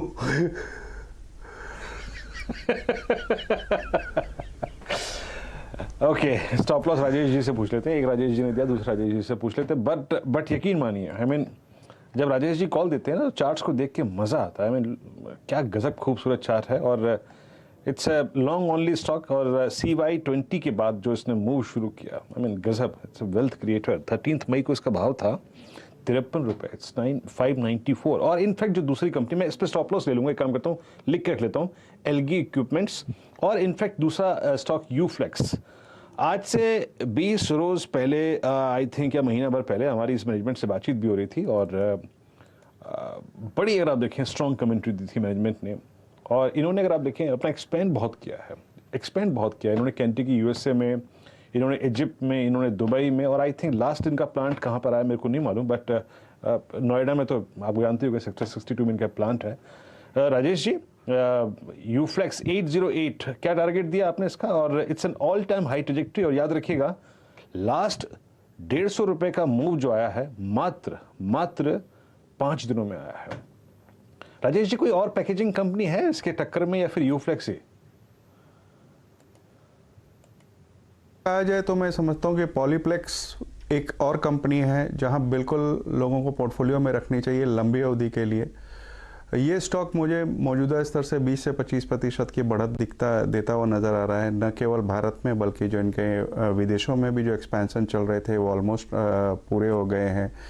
कंपनी की खास बात यह है कि नंबर्स बेहद शानदार है, 5-6 की पी पे ट्रेड करती है और एवरी क्वार्टर हर तिमाही पे ये डिविडेंड डिक्लेयर करती है, जो डिविडेंड यील्ड भी बहुत अच्छी बैठ रही है। और अगर मैं सही जा रहा हूँ तो 1.5 साल पहले प्रमोटर्स ने ऐसे कुछ बयान दिए थे कि उन्होंने कुछ मर्चेंट बैंकर्स अनाउंस किए हुए हैं अपनी होल्डिंग बेचने के लिए। तो ऐसा कुछ होता है, कॉर्पोरेट एक्शन तो एक अलग ट्रिगर होगा, लेकिन इस वक्त प्योर परफॉर्मेंस की बात करूँ तो मैं समझता हूँ ये शानदार कंपनी है।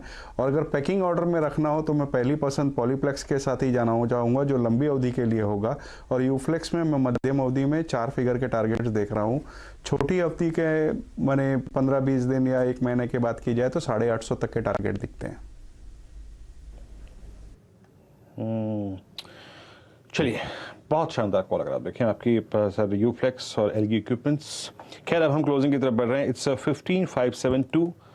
क्या किया आज की कैंडल ने? आज की कैंडल ने अगर आप देखें एक सधी हुई क्लोजिंग दी, वेरी क्लोज टू 600। वोलेटिलिटी रही but within that range. कल की कैंडल के एग्जैक्टली अगर आप देखें मिड पॉइंट में, इस कैंडल को अगर आप डिफाइन करने जाए ना तो इट्स ए टिपिकल कहते हैं कंसोलिडेशन। इसे कहते हैं सस्टेन करना लोअर लेवल्स को भी और ना बाइसेक्ट करना हायर लेवल्स को भी, एक इवेंट का इंतजार करना, ये टिपिकल कैंडल वही होती है। Same is the case with Nifty bank. कल के हाई कल के लो के ऊपर, कल के हाई के नीचे, एक इवेंट के इंतजार में। आज के टॉप ओआई गेनर्स और लॉन्ग ट्रेड जो थे उसमें चंबल था, जेएसपीएल था, Escorts, Kubota, Grasim, cement space में काफी स्ट्रॉन्ग मूव था। और उसके बाद टाइटन, जेएसडब्ल्यू स्टील, जेएसपीएल, क्या वाइल्ड स्विंग देखे गए ये स्टॉक। नाल्को, कोरोमंडल, एनटीपीसी आज 11 साल के सर्वोच्च स्तरों पर बंद होने की तैयारी करता हुआ। बैकफुट पे थे Bandhan Bank, Eicher Motors, Piramal Enterprises, Gujarat Gas, Lupin, Zee Entertainment, Abbott India, Naukri और डाबा जैसे कुछ अगर आप देखें स्टॉक्स जो कि आज बैकफुट पे रहे। ग्लोबल मार्केट्स अगर आप देखें आज डाउ फ्यूचर्स थोड़ा सा बैकफुट पे है। जैसे कि हम बात कर रहे थे कि डाउ फ्यूचर्स उतनी निर्णायक भूमिका नहीं निभाएंगे जितना कि अगर आप देखें वो स्पीच, उनके शब्दों का चुनाव, वो स्पीच अगर आप देखें कैसी होगी वो ज़्यादा अगर आप देखें यूएस मार्केट की दिशा तय करेगी। चलते हैं आशीष के पास वॉल पे, और जाने से पहले 4 लाइनें आशीष। अर्ज करता हूं कि बिरयानी की खुशबू से मन मेरा मचलाए, मैं यहां बैठा रहा, आशीष लिए निपटाए, आशीष लिए निपटाए। Over to you. बिरयानी होती तो इतनी जल्दी आ नहीं पाता। ये शायरी भी लिख डाली, ये भरोसे में कि मैं आऊंगा टाइम पे, देगा इसे कहते हैं भरोसा। नहीं, बिरयानी नहीं निपटाई, कुछ था नहीं बचा तो मैं सिर्फ छाछ पी के आ गया बेचारा आशीष। जो फ्राइडे का सेशन कल्मिनेट हो रहा है वो आपकी स्क्रीन्स पर आएगा। ये कह लीजिए फ्राइडे या सितंबर सीरीज का आगाज 1/4 1/3% के उछाल के साथ फाइनली अब सेशन क्लोज करेंगे 50 अंक ऊपर, ऑफ डेज हाइस, लेकिन 17,570। तो 17,500 का जोन इंपॉर्टेंट है, टूटना नहीं चाहिए। नहीं टूटा साहब, 518 आज लोस थे, अब उसके कंफर्टेबली ऊपर 570 के आसपास के जोन्स पर निफ्टी इस समय ट्रेड करता हुआ आपको नजर आएगा। निफ्टी बैंक थोड़ा सा फ्लैटिश रहा, ये मूव अच्छे आए थे लेकिन वो थोड़ा सा ठंडा पस्त पड़ता हुआ। खैर इन रेड से इन ग्रीन ही फाइनली क्लोज मिल रहा है हमको, बुरा नहीं है, 70 पॉइंट के आसपास के उछाल के साथ। और ये जाते जाते मोमेंटम आ रहा है, जब हम लोग जैक्सन होल की वो स्पीच, वो आउटकम पे हम लोग मंडे को रिएक्ट कर रहे होंगे। आईटी 1/3% की मजबूती के साथ कामकाज, ये शुरू से ही आईटी ने आज स्ट्रेंथ दिखाई थी, तो स्ट्रेंथ तो सबकी फिजल आउट हुई लेकिन रिलेटिव स्ट्रेंथ अभी भी आईटी की आपको नजर आएगी। निफ्टी 500 आपकी स्क्रीन पर 1/3 से ज्यादा उछाल के साथ ऑलमोस्ट आधे % की तरफ बढ़ने की कोशिश पे ये निफ्टी 500। ब्रेथ आज सुबह से बढ़िया पॉजिटिव थी।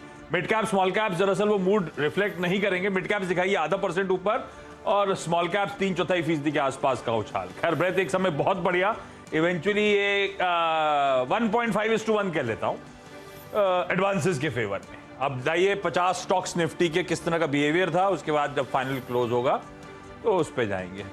शुरुआत करी थी हमने तो मुझे याद पड़ता है सुबह की स्क्रीन में है 4 या 5 स्टॉक्स इन रेड, बाकी सब ग्रीन पे थे। जाते जाते जो ड्रैगर्स थे उनको हाईलाइट करते, भारती एयरटेल एक ड्रैग वेटेज के लिहाज से, HDFC लिमिटेड एक ड्रैग, रिलायंस 1/3% दबाव में, मारुति प्रेशर में आता हुआ। ये सब लार्जली वो स्टॉक्स थे जो वेटेज के लिहाज से थोड़ा सा दिक्कत कर गए। चला क्या आज सीमेंट एज अ स्पेस ने बढ़िया ट्रैक्शन, और सही कहा था वो 2 बजे के बाद से बहुत अच्छे मूव्स बने। ग्रासिम एक्सपर्ट्स की फंडामेंटल टेक्निकल सबकी पिक, निफ्टी का टॉप गेनर 3.5% से ज्यादा का उछाल। ये एनटीपीसी को हमने डिस्कस करा था, देखिए क्या मूव्स के साथ क्लोज होता हुआ। NTPC power as a space, NTPC, power grid, ये स्टॉक्स बेहतर करके गए। अदानी पोर्ट्स फिर से मोमेंटम कंटिन्यू होता हुआ टॉप गेनर्स की लिस्ट में शुमार। मेटल्स ने अच्छा करा, कमोडिटीज ने अच्छा करा। अब मेटल्स से अच्छा मैं कमोडिटीज प्रोटोकॉल्स करूं तो जेएसडब्ल्यू स्टील हुआ, उधर कोल इंडिया, इधर हिंडाल्को, इधर श्री सीमेंट, ग्रासिम, सब उसमें जुड़ जाते हैं। तो ज्यादा अच्छा है मैं कहूं कि कमोडिटीज एज स्पेस बेहतर कर गई। कोटक स्टैंड आउट करा, 2% का मूव। लासरेन, टूब्रो, पिक भी थी कविता जी की शायद, 1.5% के उछाल के साथ फाइनली सेशन का कल्मिनेशन होता हुआ। और बाकी वो जो आईटी ने मोमेंटम पकड़ा था, स्टीम लूज हुई लेकिन फिर भी चलिए इन्फोसिस वगैरह मजबूती के साथ बंद होते हुए नजर आए। लाइए ठीक है, छोड़ दीजिए इसको, अब वापस इंडेक्सेस को दिखाइए, उसके बाद वीरू के पास जाते हैं, समझेंगे वायदा बाजार का फाइनली सेशन कैसा क्लोज हुआ। 1/4% ऊपर 17,560 के आसपास की close. Nifty bank flat, Nifty IT 1/4% उछाल के साथ फाइनली क्लोज होता हुआ। ठीक है वीरू, वोलेटाइल था सीरीज की। ये सीरीज की असल शुरुआत तो फ्राइडे को नहीं होती, सीरीज की असल शुरुआत जब हम लौट के आएंगे मंडे ऑनवर्ड्स कहना चाहिए सीरीज की शुरुआत होती है, क्योंकि हम उसी दिन सीरीज के सितारे भी ढूंढेंगे आपके लिए इसी एक्सपर्ट पैनल के साथ। लेकिन वीरू क्लोज पे आपका कमेंट फाइनली, और इसके अलावा वायदा बाजार, वहां पे कौन से बढ़िया मूवर्स एंड शेकर्स थे? देखिए आशीष, बाजार ने क्रिटिकल लेवल्स को और अपने फर्स्ट वीकली कॉन्ट्रैक्ट के पुट राइटर्स के कन्विक्शन जोन को रिस्पेक्ट दी। पहली बात तो ये है 17,500, 39,000। इंट्राडे में एक वाइल्ड स्विंग आया ऊपर की तरफ, नीचे आए, लेकिन मोटे तौर पे अगर आप इस फर्स्ट डे की सितंबर सीरीज की फर्स्ट डे की कैंडल को रीड करें ना, तो ये भी एक स्ट्रॉन्ग कैंडल है। देखिए लाल कैंडल है, लेकिन ये कहाँ रही है आशीष? ये प्रीवियस डे के हाई के नीचे और प्रीवियस डे के लो के थोड़ा सा ऊपर, क्योंकि एक इवेंट लाइंड अप था तो बाजार ने अपने आप को एक ट्रेजेक्टरी में मेंटेन रखा। बट अगेन आशीष, अगर ये इवेंट थोड़ा सा भी हमारे फेवर में रहा, भाषा शैली अगर आप देखें बाजार को पसंद आई, और यूएस ने 200 डिमा के ऊपर ही क्लोजिंग दी, जिसको उसने रीगेन कर लिया कल के सेशन में, तो हमारे वो पक्ष में जाएगा। मैं कुछ डेरिवेटिव्स कह सकता हूँ कि फर्स्ट डे के ओआई गेनर्स और फर्स्ट डे के अगर आप देखें जो बिल्डअप्स होते हैं वो पूरी सीरीज के लिए काफी इंपॉर्टेंट होते हैं। आज मेटल्स ने बहुत स्ट्रांग प्रेजेंस फील कराई अपनी, इसमें जेएसडब्ल्यू स्टील, जेएसपीएल और साथ ही साथ अगर आप देखें हिंद कॉपर, ये 3 चार्ट्स अव्वल दर्जे के चार्ट थे, बहुत स्ट्रांग बिल्डअप था। और एक सीमेंट ग्रासिम, इसमें काफी स्ट्रांग बिल्डअप था। टाइटन अगर आप देखें एफएमसीजी स्पेस से ये करीब 3.25%, बट स्ट्रांग बिल्डअप लेके इस दौर की हाईएस्ट ट्रेजेक्टरी बंद हुआ। चंबल अगर आप देखें स्ट्रांग ओआई गेन, और एस्कॉट्स कुबोटा एक बेहद ही शानदार फ्लैग ब्रेकआउट के कगार पे खड़ा हुआ, ये कुछ टॉप गेनर्स रहे। अदानी पोर्ट्स में 2.8% का गेन, बहुत स्ट्रांग बिल्डअप। और पावर स्पेस याद रखिएगा सुपर एग्रेसिव रहा, जिसमें एनटीपीसी 11 साल के हाईज की ट्रेजेक्टरी के ऊपर क्लोज हुआ आज। और साथ ही साथ टाटा पावर बहुत स्ट्रांग स्विंग लेके बहुत स्ट्रांग बिल्डअप के साथ बंद हुआ। और एक और चीज, डिफेंस स्पेस का बीएल आज अपने करियर के हाईएस्ट लेवल पे बंद हुआ। एचएल में काफी स्विंग रहा, भारत डायनेमिक्स में काफी स्विंग रहा, but as far as derivative stocks are concern, BL में काफी स्ट्रांग वेरिएशन है। बिल्डअप कहाँ शॉर्ट हुआ, इसमें अगर आप देखें शॉर्ट बिल्डअप आज बंधन बैंक में हुआ, आयशर मोटर्स में हुआ, आरबीएल बैंक में हुआ, और साथ ही साथ अगर आप देखें गुजरात केस में। बाकी शॉर्ट कवर आज जिन स्टॉक्स में विजिबल था उसमें थे एमएनएम फाइनेंस 208 के स्तर पे क्लोज हुआ, नाल्को में आज शॉर्ट कवर था, साथ ही साथ अदानी एंटरप्राइजेस 3170 लास्ट वीक की हाईएस्ट ट्रेजेक्टरी को इस स्टॉक ने आज फिर स्ट्राइक किया। बहुत बहुत शुक्रिया आपका राजेश अग्रवाल जी इस कार्यक्रम में शामिल होने के लिए, सभी स्टॉक्स और इंडस्ट्रीज पर अपने अगर आप देखें मोमेंटम कॉल्स और कन्विक्शन कॉल्स देने के लिए, समित चौहान जी, आशीष बहती जी, कविता जी इस कार्यक्रम में शामिल होने के लिए, स्टॉक्स और इंडस्ट्रीज पर बैठने के लिए, और राजेश सतपुते जी और प्रकाश जी आपका भी बहुत बहुत शुक्रिया। आशीष, सीधा साधा आज कैसा रहा सूरत हाल? वो पहले वो राजेश जी से पूछा नहीं आपने, लाइगर देख रहे नहीं देख रहे? पिछले हफ्ते दोनों मूवी निपटाई नहीं उन्होंने, लाइगर अभी भी मन बन रहा है नहीं बन रहा है? राजेश जी अग्रवाल साहब, देखिए मन तो बन रहा है, और सिर्फ लाइगर ही क्यों। हेलो, हाँ जी सर, आवाज आ रही है? लाइगर का मन तो बन रहा है, रिव्यूज़ उतने अच्छे नहीं आए हैं, लेकिन बावजूद उसके जाने का मन तो है। लेकिन मैं आपको बता दूं कि इस हफ्ते छुट्टी है और उसके उपयुक्त यूज़ के लिए आपके पास 3 बहुत अच्छी वेब सीरीज़ है जिसकी लोगों को कई महीनों से इंतजार था। दिल्ली क्राइम 2, महारानी 2 और क्रिमिनल जस्टिस 3। तो ये 3 सीरीज हैं आपके पास, वीकेंड में निपटा लीजिए, ना निपट पाए तो गणेश चतुर्थी की छुट्टी में निपटा लीजिएगा। वीरू ने लिखना शुरू कर दिया है, ये हो गया वीकेंड का काम, वीरू सेट। नहीं भाई, होटल रूम इतना महंगा है, रिसोर्ट महंगा है, तो कहाँ जाएंगे? हाँ, ये बात सही है, कहाँ जाएंगे? तो ओटीटी पे प्लेटफॉर्म पे चीजें निपटाएंगे। नहीं, यहाँ महंगाई का विषय नहीं है। हाँ। यहाँ विषय महंगाई का नहीं है, यहाँ पे छुट्टी नहीं है। राजेश जी क्या करें? अब आशीष से कहते हैं, कुछ बात करते हैं कि 1-2 दिन की सेटिंग करते हैं, ये वो हमारा वो प्लान का वो हमारा सब पैनल वाले हैं तो दिखाइएगा। वीरू, हमारा प्लान का क्या हुआ है? हम सबको मिलना है, राजेश जी को भी तो बुलाना है उस मीटिंग में। मीटिंग क्या, वीकेंड स्पेंड करने साथ में। हमारे यहाँ बहुत सोफिस्टिकेटेड लोग हैं। नीरज जी को लगती है गर्मी, वो कहते हैं गुरु ठंड में करो। आशीष को बरसात से बहुत डर लगता है कि यार अगर दिल्ली आऊंगा तो बरसात हो जाएगी, भीग जाऊंगा, ये हो जाएगा, वो हो जाएगा, भीग जाऊंगा। अब मैं बता रहा हूँ आपको, अब दिल्ली का माहौल ठीक है, दिल्ली का माहौल ठीक है, ना बारिश है न गर्मी है। तो हम चाहते हैं कि आप भी उतना ही घूमो जितना हम घूमे, तो दिल्ली क्यों? सब मिलके घूमेंगे ना। लखनऊ रखते हैं, लखनऊ रखते हैं, लखनऊ में तो खाने का मजा है। कोलकाता से लखनऊ डायरेक्ट फ्लाइट है क्या राजेश जी? हाँ सर, हम पैदल आ जाएंगे, आप बुलाओ तो सही। तो भाई वीरू टाइम पे प्लान बनाइएगा, सब अलग अलग मीन्स ट्रांसपोर्ट से आने वाले, लेकिन ये होगा। चलिए राजेश सर, बाकी सारे panelist, thank you so much, happy weekend. Monday को आप लोगों सबसे मुलाकात होगी और फिर शुरुआत करेंगे फिर से बढ़िया स्टॉक पिकिंग की, मार्केट्स पे चर्चा की। यहाँ पे एक छोटा सा ब्रेक ले लेते हैं। वीरू ने जो सीधा सौदा की बात करी, इनफैक्ट वो साथ साथ खिलाड़ी नंबर 1, वीरू भूल गए आज फ्राइडे है, ये सारी चीजें आएंगी ब्रेक के उस पार।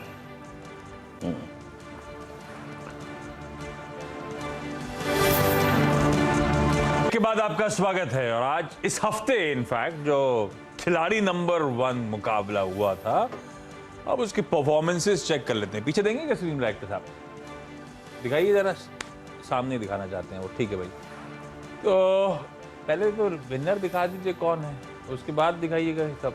अरे खिलाड़ियों को रिटर्न नहीं दिखाएंगे क्या?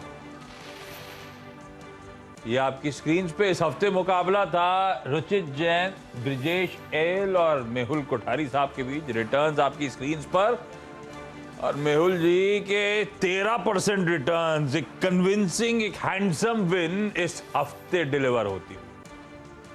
तो अब जीत वाला जो दिखा रहे थे वो दिखा दीजिए, उसके पीछे दिखाइए कौन से स्टॉक्स थे जिसपे मेहुल जी ने दाव लगाया था। तो ये विनर मेहुल जुड़ रहे हैं फोन लाइन में, मेरे ख्याल से जुड़ेंगे कुछ देर में, उनसे चर्चा करेंगे। जरा स्टॉक्स तो दिखाइए वीकली जिसके थ्रू मेहुल जी का परफॉर्मेंस बढ़िया हुआ। क्रिसिल पे दाव लगाया, 6% का मूव आपने एंजॉय करा। G M M Pfaudler, Cochin Shipyard, Larsen and Toubro, Galaxy Surfactants, इन सब ने भी 1.5 से लेकर 3.5% तक के रिटर्न्स कमा के दिए। और इन्हीं चुनिंदा स्टॉक्स के थ्रू आपने देखा इस हफ्ते एक बढ़िया रिटर्न मिलता हुआ। मिलजू बढ़िया रहा ये हफ्ता, अच्छा मूव्स आपने एंजॉय करे, जबकि बाजार इस सीरीज में जाते जाते थोड़ा सा वोलेटाइल हुआ था। कैसे स्टॉक पिकिंग हुई, इस वोलेटिलिटी को आपने कैसे हैंड्स ऑन लिया, और अब मार्केट्स को लेकर क्या नजरिया बन रहा है? गुड आफ्टरनून आशीष जी, और बहुत बहुत धन्यवाद आपका। सबसे पहले तो मैं कहना चाहूँगा कि रुचित जी और ब्रिजेश जी ने भी बहुत ही उम्दा खेला और उनको ऑल द बेस्ट कहूँगा। और जिस हिसाब से मार्केट था, जब मंडे को गैप डाउन हुआ, तभी हमने ये रणनीति बना ली थी कि यहाँ पर एक मार्केट सपोर्ट ले सकता है। ऑल्दो हम बार बार शो पर ये कहते थे कि हमारा सेल ऑन राइज का व्यू है, बट उसमें भी एक कंफर्मेशन जब आएगा तभी हम इंडेक्स को सेल करेंगे। तब तक हम इंडेक्स को क्लियरली अवॉइड करेंगे और स्टॉक स्पेसिफिक मूवमेंट पर ध्यान देंगे, जो कि मिड कैप और स्मॉल कैप्स में होगी। तो उसके चलते जो हमें मेजर ब्रेकआउट्स ट्रेड दिखे, जैसे कि सबसे पहला क्रिसिल ही था, तो उसके बाद कोचिन शिपयार्ड भी ऐसा ही एक स्टॉक था, जीएमएम फोल्डर भी ऐसा ही एक स्टॉक था। तो स्टॉक स्पेसिफिक एक्शन पर ध्यान दिया और इसी का नतीजा है। और ये 3 स्टॉक्स जो थे उसी ने पूरा मेजर रिटर्न हमें बना के दिया।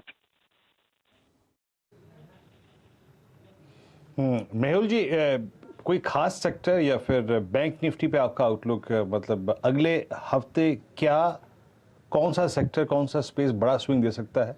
एज ए ट्रेडर किस पर नजर रहेगी आपकी? आशीष जी देखिए, सबसे पहले तो हमें लेवल्स वाइज अगर देखना है तो 17,500 पे ध्यान रखना है निफ्टी के। अगर वो ब्रेक होता है तो मार्केट में फिर से सेलिंग आएगी, प्रॉफिट बुकिंग एग्रेसिव हो सकती है और उसके चलते ज्यादा वीकनेस हमें बैंक निफ्टी में देखने को मिलेगी। बिकॉज बैंक निफ्टी में अगर आज देखें तो अच्छा खासा ऑप्शन राइटिंग देखा हमने 39,500 के कॉल ऑप्शन में। तो बैंक निफ्टी का एक मैं सपोर्ट खाली बता दूं, 38,800 का सपोर्ट है, वो अगर रीच होता है तो मुझे लगता है कि 37,000 तक के लेवल्स भी आसानी से देखने को मिल सकता है अगले वीक में ही अगर एग्रेसिव सेलिंग आई तो। बैंक निफ्टी से थोड़ा और बैंकिंग स्टॉक से थोड़ा दूर रहने की सलाह रहेगी अगर 38,800 स्पॉट में बैंक निफ्टी में ब्रीच होता है तो। ठीक है, आपके प्रेडिक्शन सही जा रहे हैं, कैलकुलेशन सही जा रहा है। इंडिया जीत रहा है, पाकिस्तान जीत रहा है? ऑफ कोर्स यस, इंडिया ही जीतेगा सर जी। चलिए भाई, मेहुल जी मुबारक हो, थैंक यू सो मच। ये बढ़िया ट्रेड आइडेंटिफाई करने के लिए, हमारे दर्शकों की मदद करने के लिए। इनफैक्ट खेल में एक्चुअली आइडिया तो यही रहता है कि एक्सपर्ट बढ़िया स्टॉक्स चुने आपके सामने लाइव सेशंस के दौरान और आप लोग उससे मुनाफा बना पाएं। तो मेहुल जी को इस हफ्ते जिन ने ट्रैक किया होगा, बहुत बड़े रिटर्न्स इवेंचुअली आप सबने इस वोलेटाइल वीक में भी एंजॉय करें। ब्रेक ले लेते हैं, ब्रेक के उस पर आज सुबह जो सीधा सौदा में स्टॉक्स हाईलाइट किए गए थे उनका कैसा प्रदर्शन था वो दिखाएंगे।